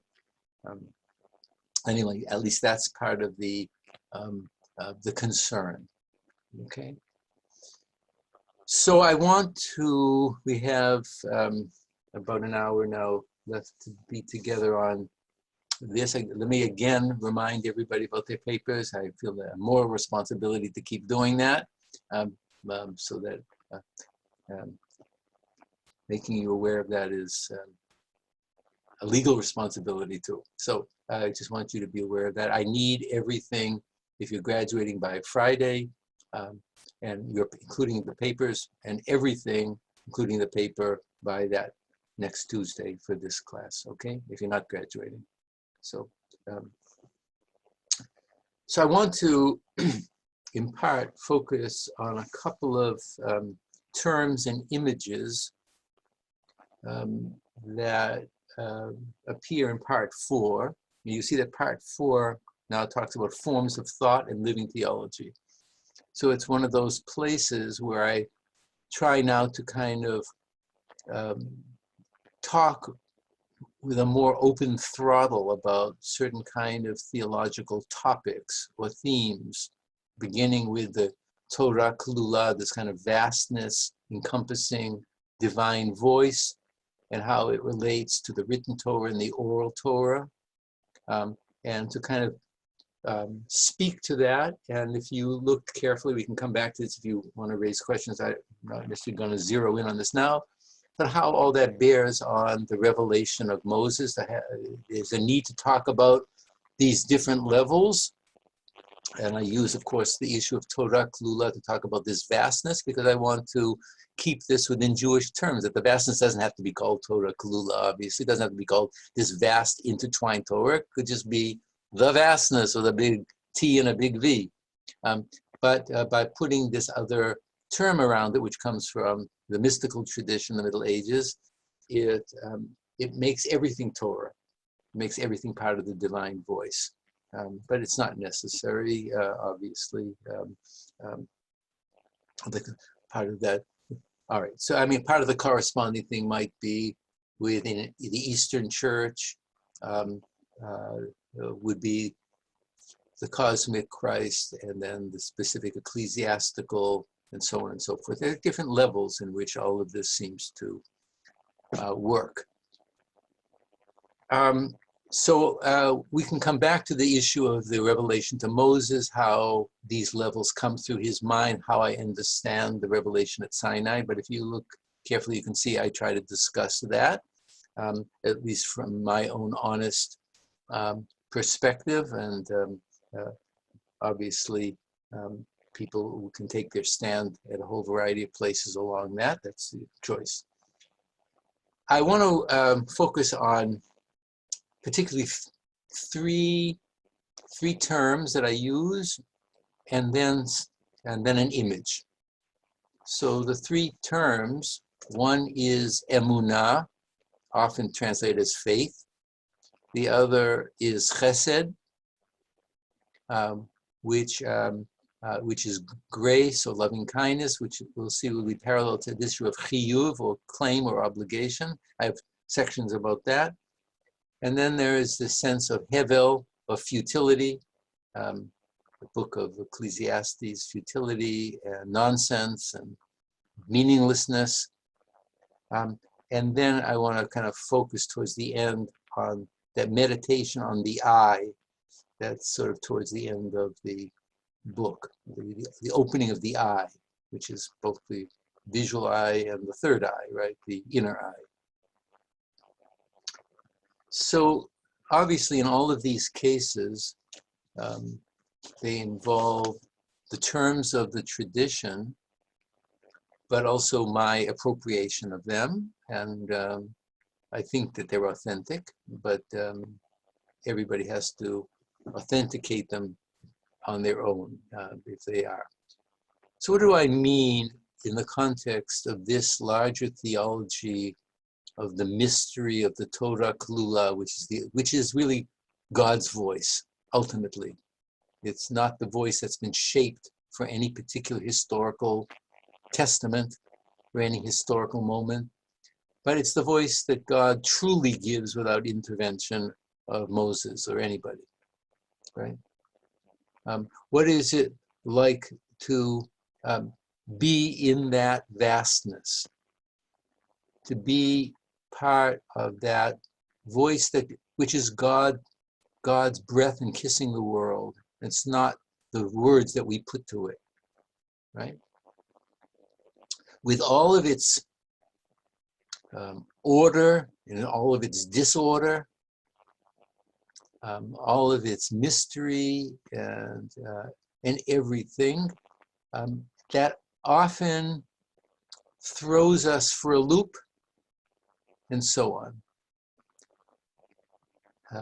So I chose the term emunah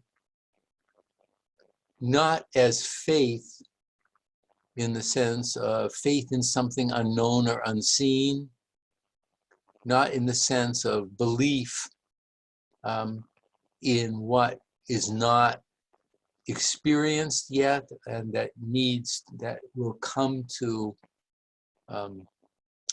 clarity or revelation at another point. That's not what I mean in this case. But I'm using the word emunah, and those of you who know Hebrew, that it's very much related to the assertion amen, amen. Amen. It means yes. It means verily. It means assuredly. It means a statement of affirmation, right? It's the yes, not the no, or it's the yes that includes the no. In ancient biblical Hebrew, the amen, if you add the feminine suffix, the taf, becomes emet. The word for truth is simply the feminine form of amen. So when you say something is true, the nun, for those of you who know Hebrew, elides into the taf, but emet is the female noun form, the feminine form of amen. So to say, yes, verily, truly, I affirm this, I say yes to God, I say yes to you, I say yes to my life, I say yes to life and death, I say yes. That is the amen that's stated. And I affirm that that's true. What I'm just experiencing is true. I'm not denying what's happening. It's not true in the abstract philosophical sense. But it's true because it's really there. There really is love here. There really is hate here. There really is beauty here. There really is ugliness here. When I say amen, it's really there. And that's the truth of what I'm experiencing, right? Emunah is a rabbinic noun that takes that into the level of commitment and standing in relationship to that. And that's, it tries to expand it as a more theological term. Emet is an assertion. It's an affirmation. So is amen, right? So what do I really mean then if I use the term emunah in this sense? As I describe it, it means steadfastness. It means steadfastness. It means holding your ground with values. Emunah is to receive the revelation, God's revelation, at all levels, the Torah Klula, his vastness, and to receive the revelation through the written and the oral Torah, or all the ways that God would speak in different traditions, and to understand that it makes a claim, and despite everything, I'll stand fast with it. Despite the fact that I know there is injustice and ugliness, I can stand fast with the fact that there's a sanctity to persons and to justice. I stand fast with that. I can stand fast with that at any moment in my life, and including if one is being persecuted or beaten. It's a matter of holding fast to value. Saying yes to the value and holding fast to the value, so that the mean-spirited people of the earth don't define the hierarchy of values. That is emunah, standing fast for what has been received and becomes authenticated at every moment, right? It's also standing fast before the slippery slope, right? I stand fast because I think that this is a meaningful place, but there's so much that undermines my standing in the world, of all the social or cultural or psychological things that seem to be undermining anything that I want to think about goodness in the world. But I stand fast because I know that that there is a truth that I can stand fast with, right? And it may not be the dominant thing that's existing in the world or in many people's minds, but that doesn't deny its truthfulness, the amen part, the emet part, that it's truthful. I can stand there. And so having a stance of emunah means that I'm saying, here I stand when I receive the divine voice. And I affirm the ugliness because it's there, but that doesn't mean that I'm going to commit myself that it is the dominant truth of the world. But it is a truth of the world, right? And it's a truth that then one might have to engage with great moral and political and social vigor to eradicate hatred or whatever. But that, the fact that there are blind spots doesn't mean that there is not something to be seen. So emunah is standing there as strongly as we can. And it's not necessarily an inviolable stance that doesn't change. There are a lot of ways that I have to kind of keep readjusting my reception of this revelation, of the Torah Klula, the vastness of God's presence, or the moments where it comes down to the written and oral tradition. I may not accept it that way. I may have to stand firm to accept this as part of the tradition, but I may have to also say that I have to stand firm for a moral reclarification of it, right? That's emunah. Emunah can also be the trust that the forms of tradition can lead you to greater dignity than less. So I think one form of emunah within, let us say, the Jewish tradition, or the Christian tradition, or a Buddhist tradition, or a Taoist tradition, is that the traditions don't come to us tabula rasa. They're not just there, they're there with their historical interpretations, right?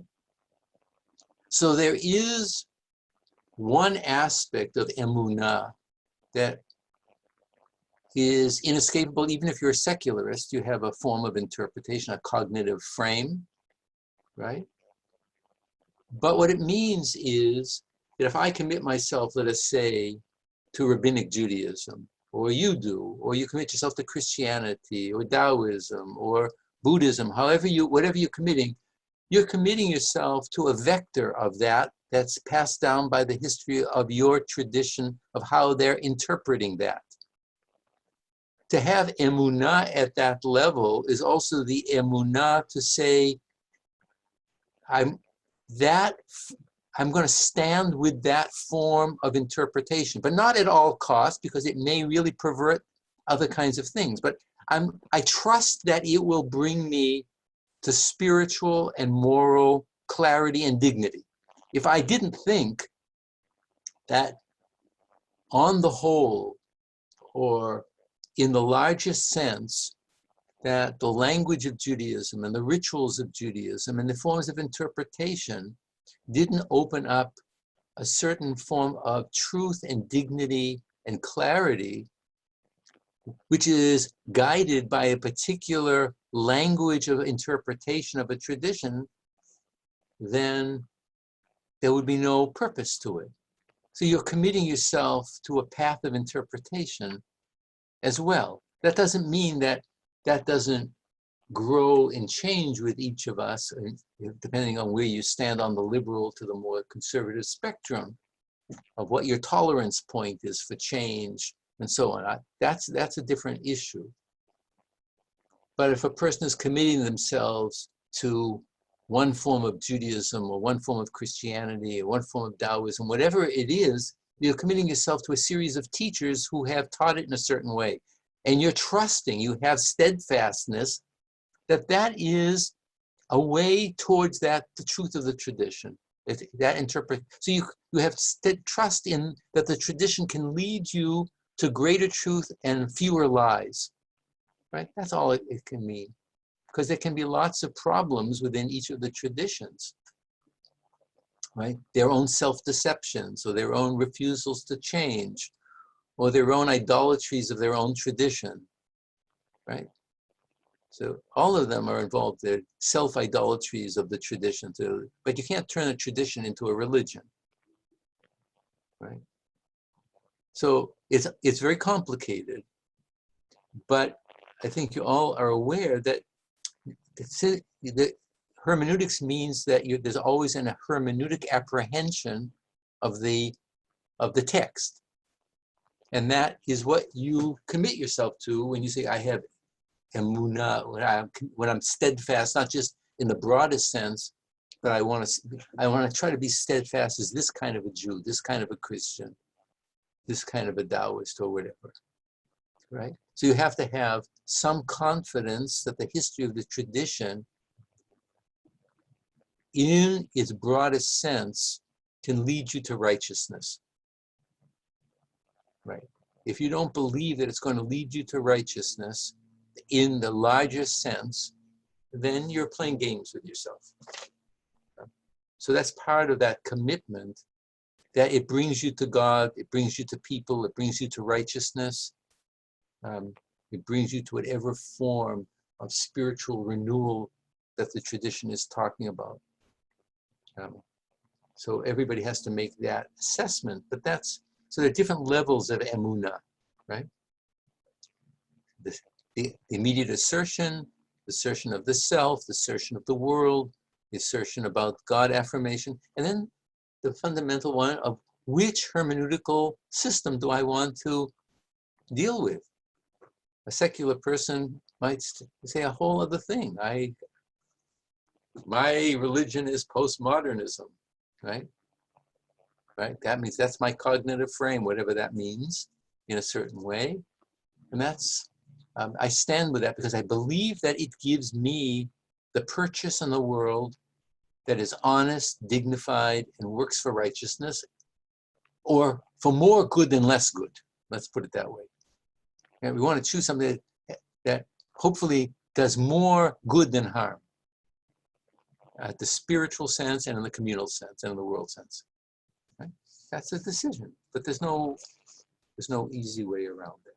So that's emunah. So emunah is also in spiritual conversation with two other aspects. One is that issue of chesed, loving kindness, gratuity, that comes as a moral dimension, as what I talked about as gemilut chasadim, loving kindness and care.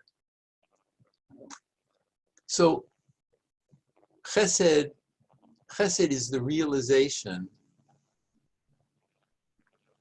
as gratuity or kindness. When the psalmist says that the world is founded on chesed, it's founded on that. It means that things are given to us in a flowing manner, no matter how we receive them. That the gifts of God are continuous every day and all the time, even if we pervert them. The chesed that comes from heaven is the continuous gift of the world, right? That flowers, etc. Even if you pervert the environment, there still is this struggle for the world to continue, right?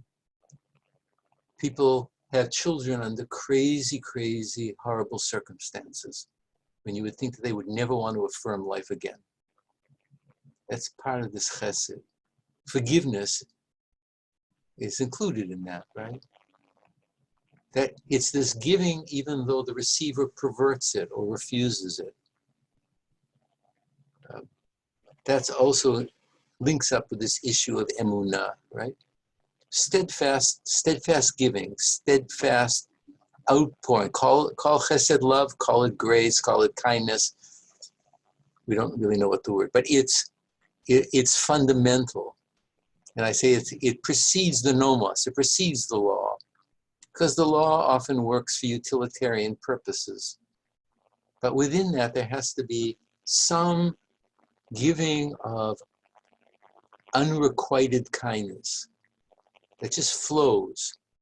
That's given, and so it becomes something that each of us have to cultivate as a spiritual practice, to be able to give and to renew oneself as a giver, the renewal of that gift giving, right?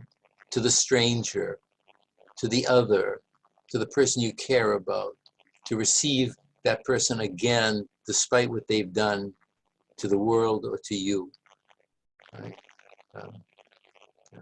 That the issue that the world can be harmed and wounded, but that you can still go back and try to have a relationship with the person who did the wound, right? Forgiveness doesn't mean that the wound to the world goes away.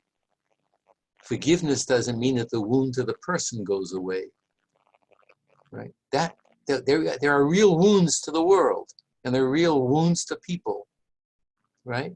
And they can't be forgotten, or else they can't be forgotten, because we wouldn't grow from that. But that doesn't mean that chesed can't be restored, kindness and attempts, right? So there are real wounds, and forgiveness is not forgetting the wound, right?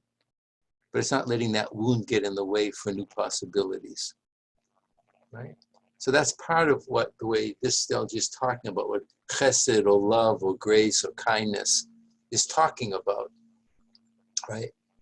It's very important to realize, right? There are real harms that happen to the world and to people.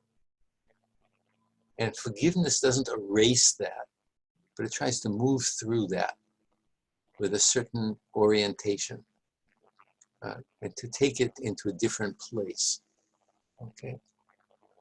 So that's part of this issue of, and chesed becomes this part of this, not letting your own feelings constantly block that possibility of giving, right? That's part of what chesed or kindness is. So you have to take it as an obligation. It's an obligation you receive. The rabbis say everything's received as a matana, it's received as a gift. And then we have obligations to give. But obviously, these are all complex situations. But as a theological rubric and category, I think we all understand what I'm trying to point to. And then there is this this other side, which I had as a chapter called Hevel, or futility. It's the side that reflects the Book of Ecclesiastes, right? Because sometimes we exist in the world and it looks like it all makes sense, or goodness actually has an effect, or that there is some kind of providential working out of possibilities that I can actually see from my point of view. Not necessarily God's point of view, but I can see from my point of view that certain actions do seem to have certain kind of providential possibilities, right? But then there is all the Hevel, the Hevel as breath and futility of Ecclesiastes. People, the Hevel of breath, people speaking lies, speaking perversity, speaking nonsense, right? Speaking ways to try to trick you into thinking that they're speaking the truth, right? Or when things break down, that's Hevel. That the world, right? The world doesn't make sense, and it may not make sense. And it doesn't mean that there is a sense, but it may not make sense. It doesn't mean that I can't take a spiritual stance, and that truth of that revelation is not a spiritual growth point, and it's not spiritually true. That doesn't mean that there is not a lot of despair. Hevel is also despair. It's the issue of doubt and contingency, right? That's all what the Ecclesiastes was talking about. It's not denying that. Even having a faith position doesn't deny that. It simply wants to stand fast before that. It doesn't deny that there's a lot of incomprehensible doubt that's there. That's the Hevel. It's the false breath. It's the blowhard with the false breath, right? It's all the ways that produce bad laws and things like that nature, right? So that is there, and of course, from the point of view of Ecclesiastes, which I have in the text, part of that is when I'm always seeing things from a self-referential point of view, right? The whole book of Ecclesiastes, I tried to do this to see if it gave me more benefit. It's always me, and whether it's working for me. And if it breaks down, it's not working because it's not working for me. That doesn't mean there isn't Hevel in the broadest sense, right? Right? That does not have to bring you to the place of Camus, but even the place of Camus is not devoid of real moral commitment, right? Right. And it may bring you to the place of atheistic existentialism, but that doesn't mean that there's no moral stance there. So there may really be a lot of Hevel, and it may drive a person right out of the room for any kind of God sense, because it makes nonsense, right? But that doesn't mean that there is not necessarily emunah, in that it's a steadfastness for value. Now, from a theological point of view, that steadfastness is a theological stance, but there are a lot of people for whom that steadfastness is a pure moral commitment to kindness and justice, and it has nothing to do with God. Okay, so one has to remember that.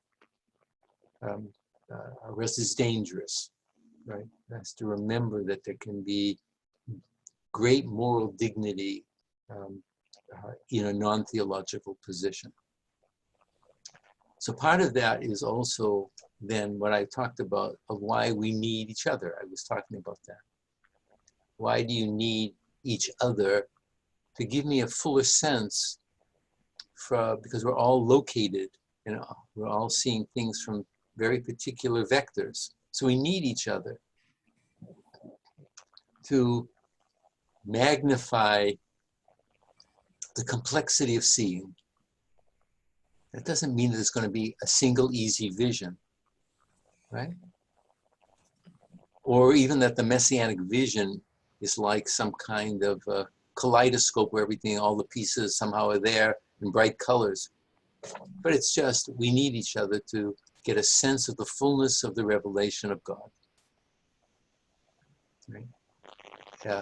And to think about that and to talk about that and to help each other in the larger spiritual task of what's involved.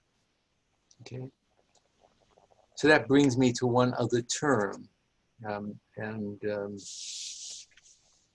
it was raised by a couple of people in different ways. And that is this term of chiyuv, that's the obligation, claim. I know that Brian had some very strong points about that in his paper. And part of that issue is to think through, so I begin with it as a theological issue, that the presence of God makes claims to which I have to respond. That's part of the covenant, the ongoing covenant life with God in existence. Everything has its claim upon me, and then part of those claims get synthesized and organized into the structures of Judaism or Christianity, whatever, as more authoritative claims and their own kind of language and hierarchies, right? But then there is this very complicated issue that there's no easy solution. How to negotiate competing claims. So rabbinic literature has a huge place in many places where two claims are competing. How do you make an assessment? What takes priority when two things are simultaneous? From the moral point of view, that same thing is working itself out. My claim, your claim, our claims together, the claims of a community over the claims of the self. So the purpose of the theology is not to answer these things in all of their particularities, but it's to begin to let you become aware that the space of a reflective hermeneutical tradition is the place to be thinking about that in an active way. Okay? The place of a reflective tradition is not to answer the issues, but to be a space in which that's a spiritual practice for spiritual reflection. And you use the language of the tradition not only to solve a particular problem of what takes priority, but to think about the issue of priority as such, particularly when there are conflicting moral and spiritual claims or between persons, right? So again, we're thinking about the tradition as a place for the spiritual exercise of thought, of reflection. It has its own content, obviously, but it's also a place in which one is constantly trying to be wide awake, right? All of this theology is to be wide awake, right? To be wide awake, not to be a sleepwalker, right? That's part of the task of intellectual and spiritual growth, not to be a sleepwalker, right? I want to talk about two more things, and then we can have a discussion, or perhaps we might end a little bit early, but we'll see. I'm just trying to see where it is on the, yeah, go to 199 and following.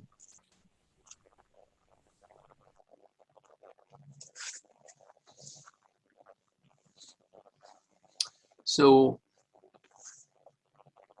through 198, I've been again and again talking about awareness, perception, seeing, allowing things to make their claim. God's giving has a deeper claim, a sense that may come upon me with theophanic force when I open my eyes. That's on 198. So I come back to that issue that was already from the very beginning. As soon as you open your eyes, God makes a claim. Am I going to see this or not going to see this?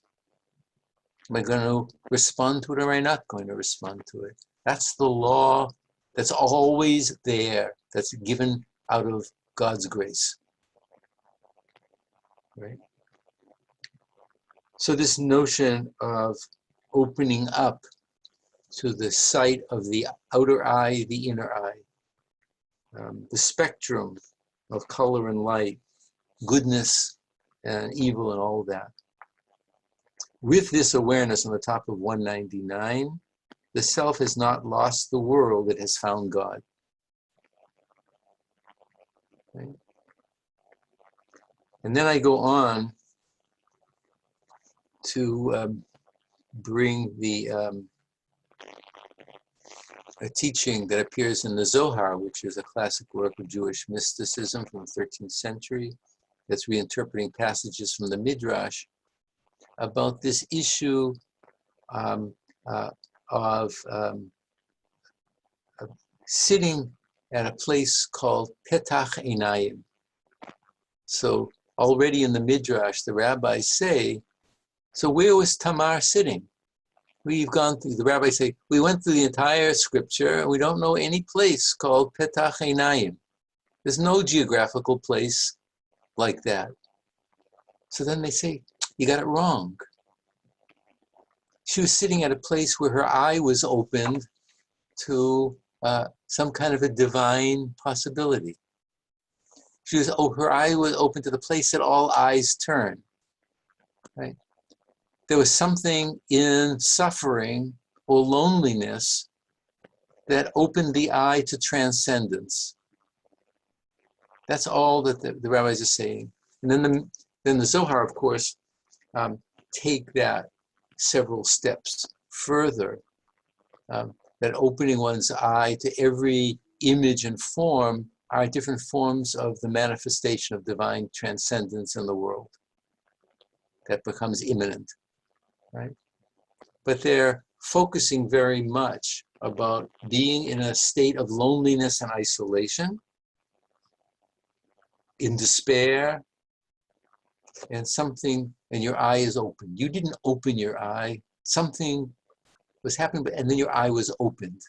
Your eye was opened. It comes from the outside as much as it comes from the inside. Right? That is that opening, which is the opening of the inner eye. Right? That's calling to the self. So that's why on page 200, I have that quotation from the Song of Songs, which was endlessly and beautifully reinterpreted by the sages, rabbinic sages. I am asleep, but my heart is awake. Behold, my beloved knocks open to me. So that is that quiet knocking onto the doors of consciousness. Right? Right?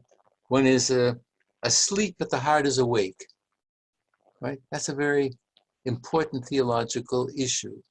One can be asleep, dead to the world, in a certain sense. One is walking the world as a sleepwalker. But as long as you're alive, the heart is awake. That is to say, the heart is yearning for meaning. It's still yearning for meaning, but it has to be able to hear that knock that's coming from outside and break through the sleeping, that consciousness of waking up in a certain way. So there is all of that issue so if you follow from page 100, 201, there's a whole kind of inner meditation on that final aspect of the Song of Songs, where God calls out, hear my voice, see my face, let me see your face. And God calls from the cranny of the rock in the hiddenness, right? So that's a truth that has to be, it's a whole meditation on that on page 200 and 201 that I would call upon you to look back again. In other words, that calling that comes from the hiddenness in the cranny of the rock. We don't know where the voice comes from. We don't even know whether it's true or it's a delusion. Only by responding to it can you make that moral assessment, right? It could be a game of your own mind or fantasy. But there's something that comes from deep within the unfolding nature of existence that's always hidden in its revealment, right? This dialectic of what's revealed is always concealed. And what's concealed is in part the revelation of that hiddenness, right? It's not one thing or the other. So the cranny of the rock and the hiddenness, God is that dove in the cranny of the rock, right? Lost, hiding, waiting, etc. That whole issue in that text, which is both, I deal with both at an epistemological level and at a theological level. So those paragraphs meant a lot to me in writing them, about standing at the edge of consciousness, at the boundary of understanding, even when that is coming. There's no simple confidence that you're hearing correctly.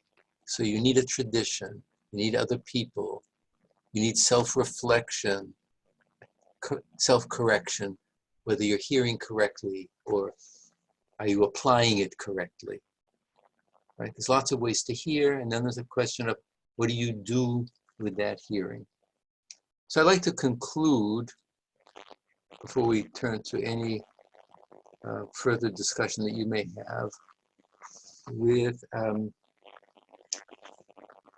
three dimensions that appear in the epilogue. So I use the term, where do I see if I have where I use the term here? Oh yeah, so already on page 206, the second paragraph. So I use the term Kishtavut. So it's a medieval term in philosophy and mysticism, but it comes down to in Hasidism. Originally, it translates terms that go back to Sufism and Stoicism, but that's neither here nor there right now. But what it reflects is a type of attunement, a type of balancing between the self and the mystery of God's presence. Right? And I refer to three levels in which that attunement or balance point is both related in the first instance to other persons, to the world, and ultimately to God, which is the source and living vitality of both. Right? So you can't separate them. So the first level of balance or attunement or correlation, I use all those kinds of adjectival synonyms, deals with breath. That the attunement of breath to the air that comes, the air that goes out, that's breathed in, that's breathed out. That's your breath and my breath. Your rhythm of life, your breathing rhythm and my breathing rhythm. That if we're going to be friends or relate to each other, we have to be attuned to each other's breathing rhythms. Not just, and that breathing rhythm reflects whether we're in the world in a calm way or a nervous way or right? So that the breathing tendency, or the breath that comes through the air and the oxygen of the world, ultimately the breath of God, the Ruach, which is the deepest breath that breathes through everything. So it's that matter of being in tandem, in correlation, in attunement with that rhythm of breath, which is a kind of connectivity to the life force that comes from God, comes through the world, comes through persons. Just that being there at the level of breath. That's one level of Kishtavut, or connectivity, or balance, or however we understand it. The second level, and it emerges from the level of breath. Let me just finish this, Adrian. I see you have your hand up, and so let me just finish these three, and then we'll have some discussion. Second one is speech, words. So obviously words come through the breath. The word of God comes through the world, comes through other people in a human, audible form. But that's not the only way the word of God speaks, right? It comes through every possible form of the creation, right? And that's not audible. It has its own language. It can be heard and decoded for good or for evil, right? Right. So that second level is that interchange that we would call not just the dialogical correlation between breath, but the dialogue that is between articulation and expression of speech. Right? It's at another level of attunement. My speech depends on your speech, right? If I'm talking to you, right?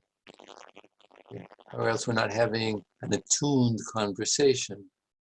Right? It's just like one-way bypasses, right? But if it's a discourse, then we are, I have to change the course of my speaking because I just heard you and you just heard me. And that's what that dialogue means in the deepest theological sense, in the world sense, in a human sense. And then the third level, as you move up from breath to speech, the third level is action, that doing again. You know, how do we move together in tandem in the world? Not just, do I put out my hand and you shake it? Like what is this do-si-do we do? I move this way, you move that way. At the human level, or at the ethical and political and social level. Like, what is that kind of dance of relationship? How do we build a world through action that has to be done in attuned correlation one with the other? So that's what covenant theology is, as I say in the very last paragraph. It's bringing these things to mind and keeping them in mind. Keeping ourselves attuned to the many interpretive possibilities at the core of life. Bringing God to mind in and through this, in the middle of this vastness. That is the ultimate hidden mystery, the steam-in, the razin, that the mystics talk about. That's the beyond understanding. But that is the core of this deep, deep attuned correlation that we're all striving for, beginning with our own adjustment to ourselves, but adjustment to what's coming from the outside. So all of that is something of what sacred attunement is, because attunement is that sacred act. Taking that and turning it into something holy. And bringing that, and all the rest is commentary, rabbinic commentary, or any other religious commentary, right? that the initiative comes from the outside, God or the world or person, or through the two all together, and the response. And hopefully the beginning point is a sacred attunement, and the end point is a sacred attunement. And that's where the book ends. So let me stop with that. The new theology will be out in next April, so that's the next breath that I had, the next series of things. I was actually surprised to see certain themes at the end of this book that I hadn't realized became dominant themes in the new book. So I think I'm still growing and thinking, and haven't yet stopped that process. So let me stop with that. We have 10 or 15 minutes, or whatever you want to give. I'm here to respond to either to sacred attunement, or to you, or to any response you have to what we're talking about. Okay, I'm going to give you a few minutes to be brooding about that. I keep rushing you to respond, but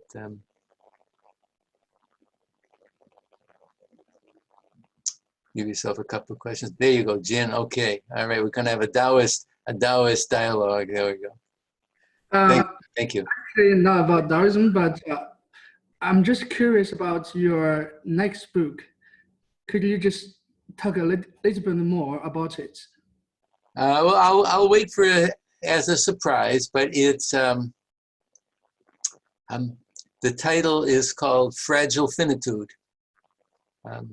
So it's trying to work out the correlation between that, and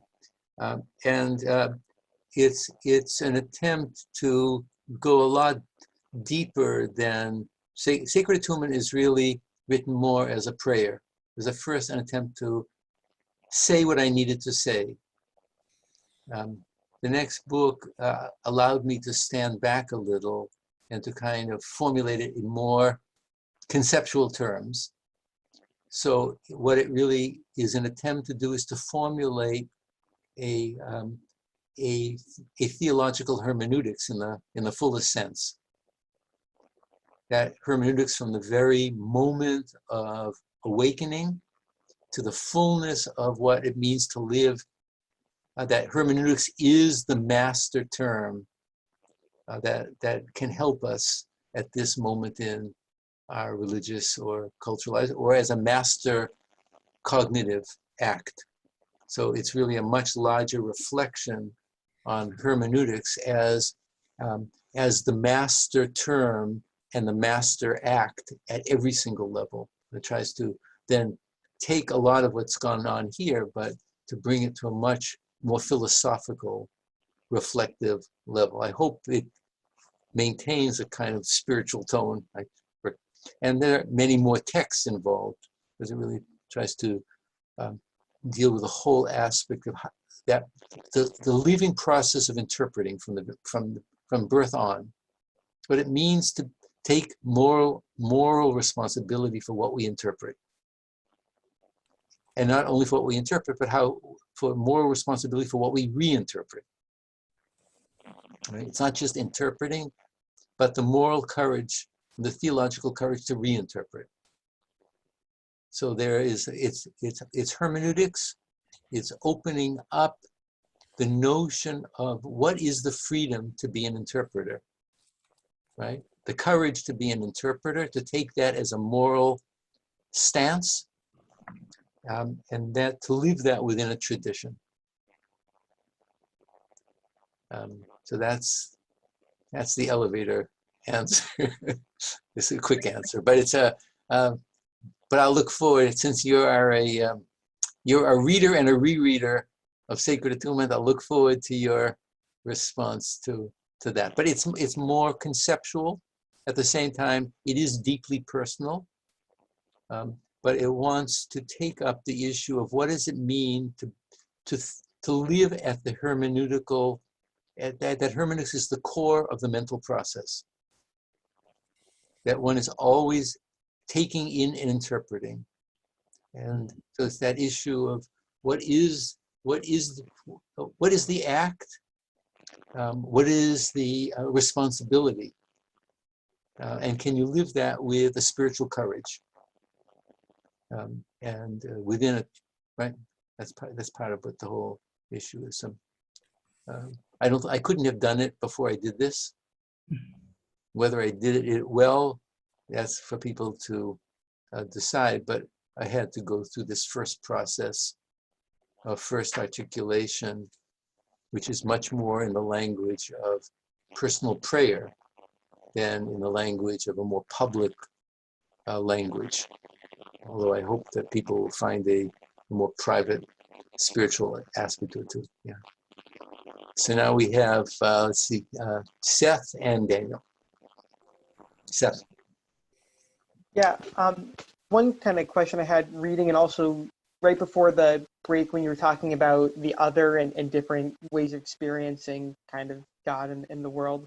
I was thinking a little bit about Soloveitchik that we read way at the beginning of class, and that like kind of Kant/Herman Cohen neo-Kantian, like you can't let go of Cohen. Okay. I can't let go of Cohen, but the idea of like I feel like Soloveitchik had this really interesting like fear about not being able to relate to the other fully or understand the other fully except through the specific collective community. And I was wondering kind of what you thought about that kind of problem that Soloveitchik brought up. I think he's wrong at the moral level. He may be right at some epistemological level, but he's wrong at the moral level. So part of his claim, and it's more fully articulated in places in the halachic mind, but also in his essay on confrontation. Part of because he had weak feet about dealing with Vatican II. But there is epistemological truth to the fact that you can't always describe your inner experience and your inner epistemological thing from the inside the way you experience it. And then he takes the jump, well then you're always within a religious community that can do that. But the fact is that would be the same problem with anybody within the community as well. I may be able to share external gestures, but as soon as one starts speaking, it is the same thing again. Nevertheless, he makes the risk of speaking about the two atoms and so on, about a very deep part of his inner world, which is not it's a personal statement, it's not a universal statement. So there are aspects even at the epistemological level that it would break down for himself within his own community, and it would doom him to silence even within the people that he would want to talk to. At the same time, at the ethical level, at the moral level, I don't think that the only task is to deal with people from other religions at the social political level, right? The cognitive worlds that we all build up in religion and philosophy are so fundamental for having a world to live in at the moral and ethical and political level, to be able to have a shared language, that to retreat from that is immoral from my point of view. It's not just amoral, because religious crises and misunderstandings and hatred, where there's no attempt to try to understand, whether that's are only deepened by that. You can't cross over and say, I can only relate to you, that will build the just society, right? Right? Because but to say that's the only thing I can do with a person of another religion, I think is a betrayal of my humanity before God. right? Because the other person is authentically trying to receive a revelation. And we want to make it clear not to create dogmatic cases of my truth over against your truth. What can we do in a shared theological, there's a task of humility here. That stance, for all of its epistemological correct possibility, right, the task of humility is to try to speak to the other person. And that doesn't mean that the other person is going to understand where I'm coming from, right?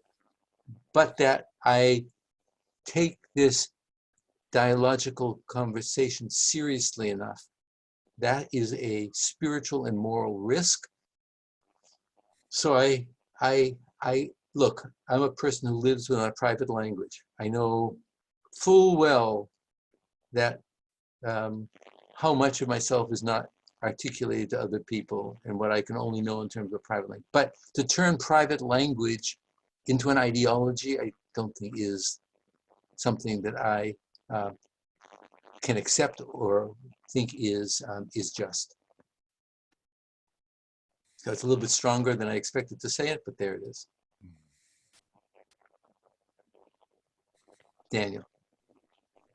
Thank you. I wanted to ask for the first part of the book, I mean, this is relevant to the second as well, but given the importance of hermeneutics in both the book and in the Jewish tradition, and given the fact that you use the very traditional structure of Pshat, Drash, Remez, and Sod, but that you also write the book, in English as kind of an academic text within an academic framework. And one of the things that we've discussed in this class is the break between yourself and Art Green and the Rav and Heschel.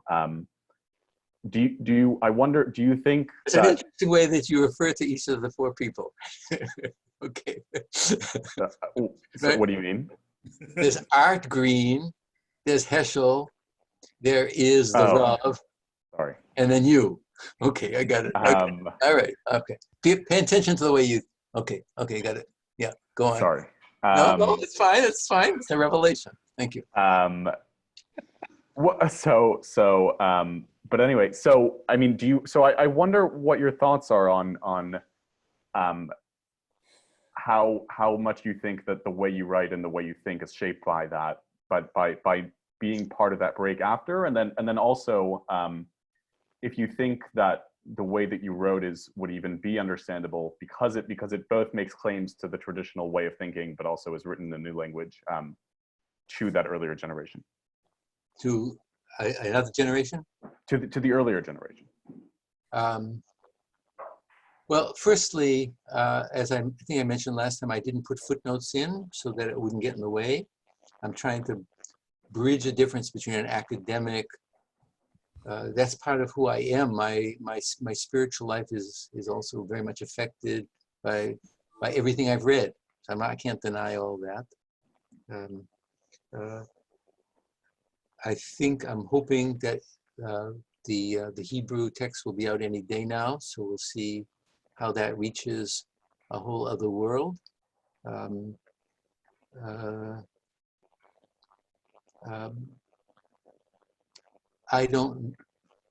not sure how much this reaches the so-called other generation. Namely, are you saying the other generation are people my generation and the other from you? When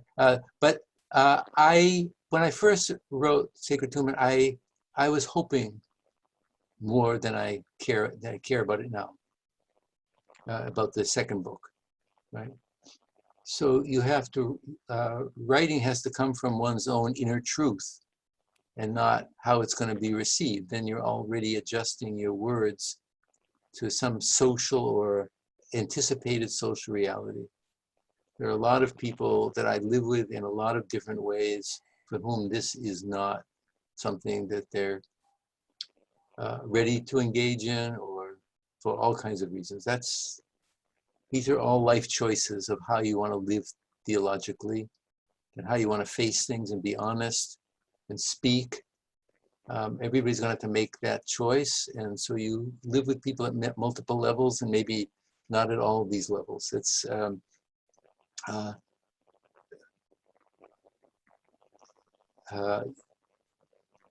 in a sense, it's not, I'm not writing, I think at this point, only horizontally to my generation. I'm hoping I'm writing for your generation, right? Who have gone through a different level of internalization and reflection and are less frightened about living with ambiguity, and less frightened about being honest about doubt and ambiguity, not shutting down and pretending it doesn't exist. There's a lot of religion that for the future that hasn't yet come yet. We're in a huge moment of spiritual transition in lots and lots of ways. Ethical issues, moral, cultural issues, the world, and theology too. So this is a theology for the generation that's coming, for your generation. For my generation, I think a lot of people in my generation sort of think they've stopped thinking. They just, they're doing what they're doing and with great integrity, but there are a lot of things they don't want to open up to think about. Okay, right? That's a choice. That's a choice. That's not my choice. So in some ways, it's not writing at a horizontal level. It's writing for the next generation. And I think in some ways, I think I told you that I wrote Sacred Attunement for my sons initially, right? So it's my generation in some ways had a lot of trouble thinking theologically, or was trying to deny certain kinds of issues, or were trying to shore up the transmissibility of the tradition. So they shut down on a whole series of questions. That's people, the people I know who've done that have done that with honesty, and they care about things, but that's a choice. It's not the way I stand in the world. So, and ultimately, all these things that are written, you want to write because you want to transmit something of the tradition. It's a part of passing on the tradition. As you have made choices, a lot of people don't want to acknowledge that they're making choices and hierarchies within the tradition. That is the real one. I've done that, but ultimately, you have to take your own stance of what you believe in and how you're doing to the grave with you. So I wrote another book because I'm much older, and I wanted to make another testament of honesty. So ultimately, hopefully other people will read it, but if they don't, it still has to ring true to my own mortal existence, whatever it is, right? More than that, you can't do. So, Thank you. Becca, and then maybe we'll stop. Yeah, I think you spoke to what I was going to ask. It kind of led out of the last question. I was going to ask about what you think in terms of either in topics or approaches you'd like to see in Jewish theology in America going forward, or just in general. And I think you've spoken to that a little bit. I know we're at the end of class, so we don't have to take much more time, but that was what was on my mind. So I would just answer it in one, I think it's come through all the ways, that theological reflection can't be separated from experience. Life experience and reflection have to come together, right? And the issue is responsibility to the past, responsibility to yourself, and responsibility to the future. And that's, I've tried to do that balance point, and I think that anybody who's done theology is trying to do that balance point. And you have to judge them on their merits of that. Okay, I think that's what we have to do. All right, I think we'll all move forward. You probably all have things to do and classes to go to, life to live. So I'll see you all next Tuesday, and look forward to seeing you then. Take care. Bye-bye.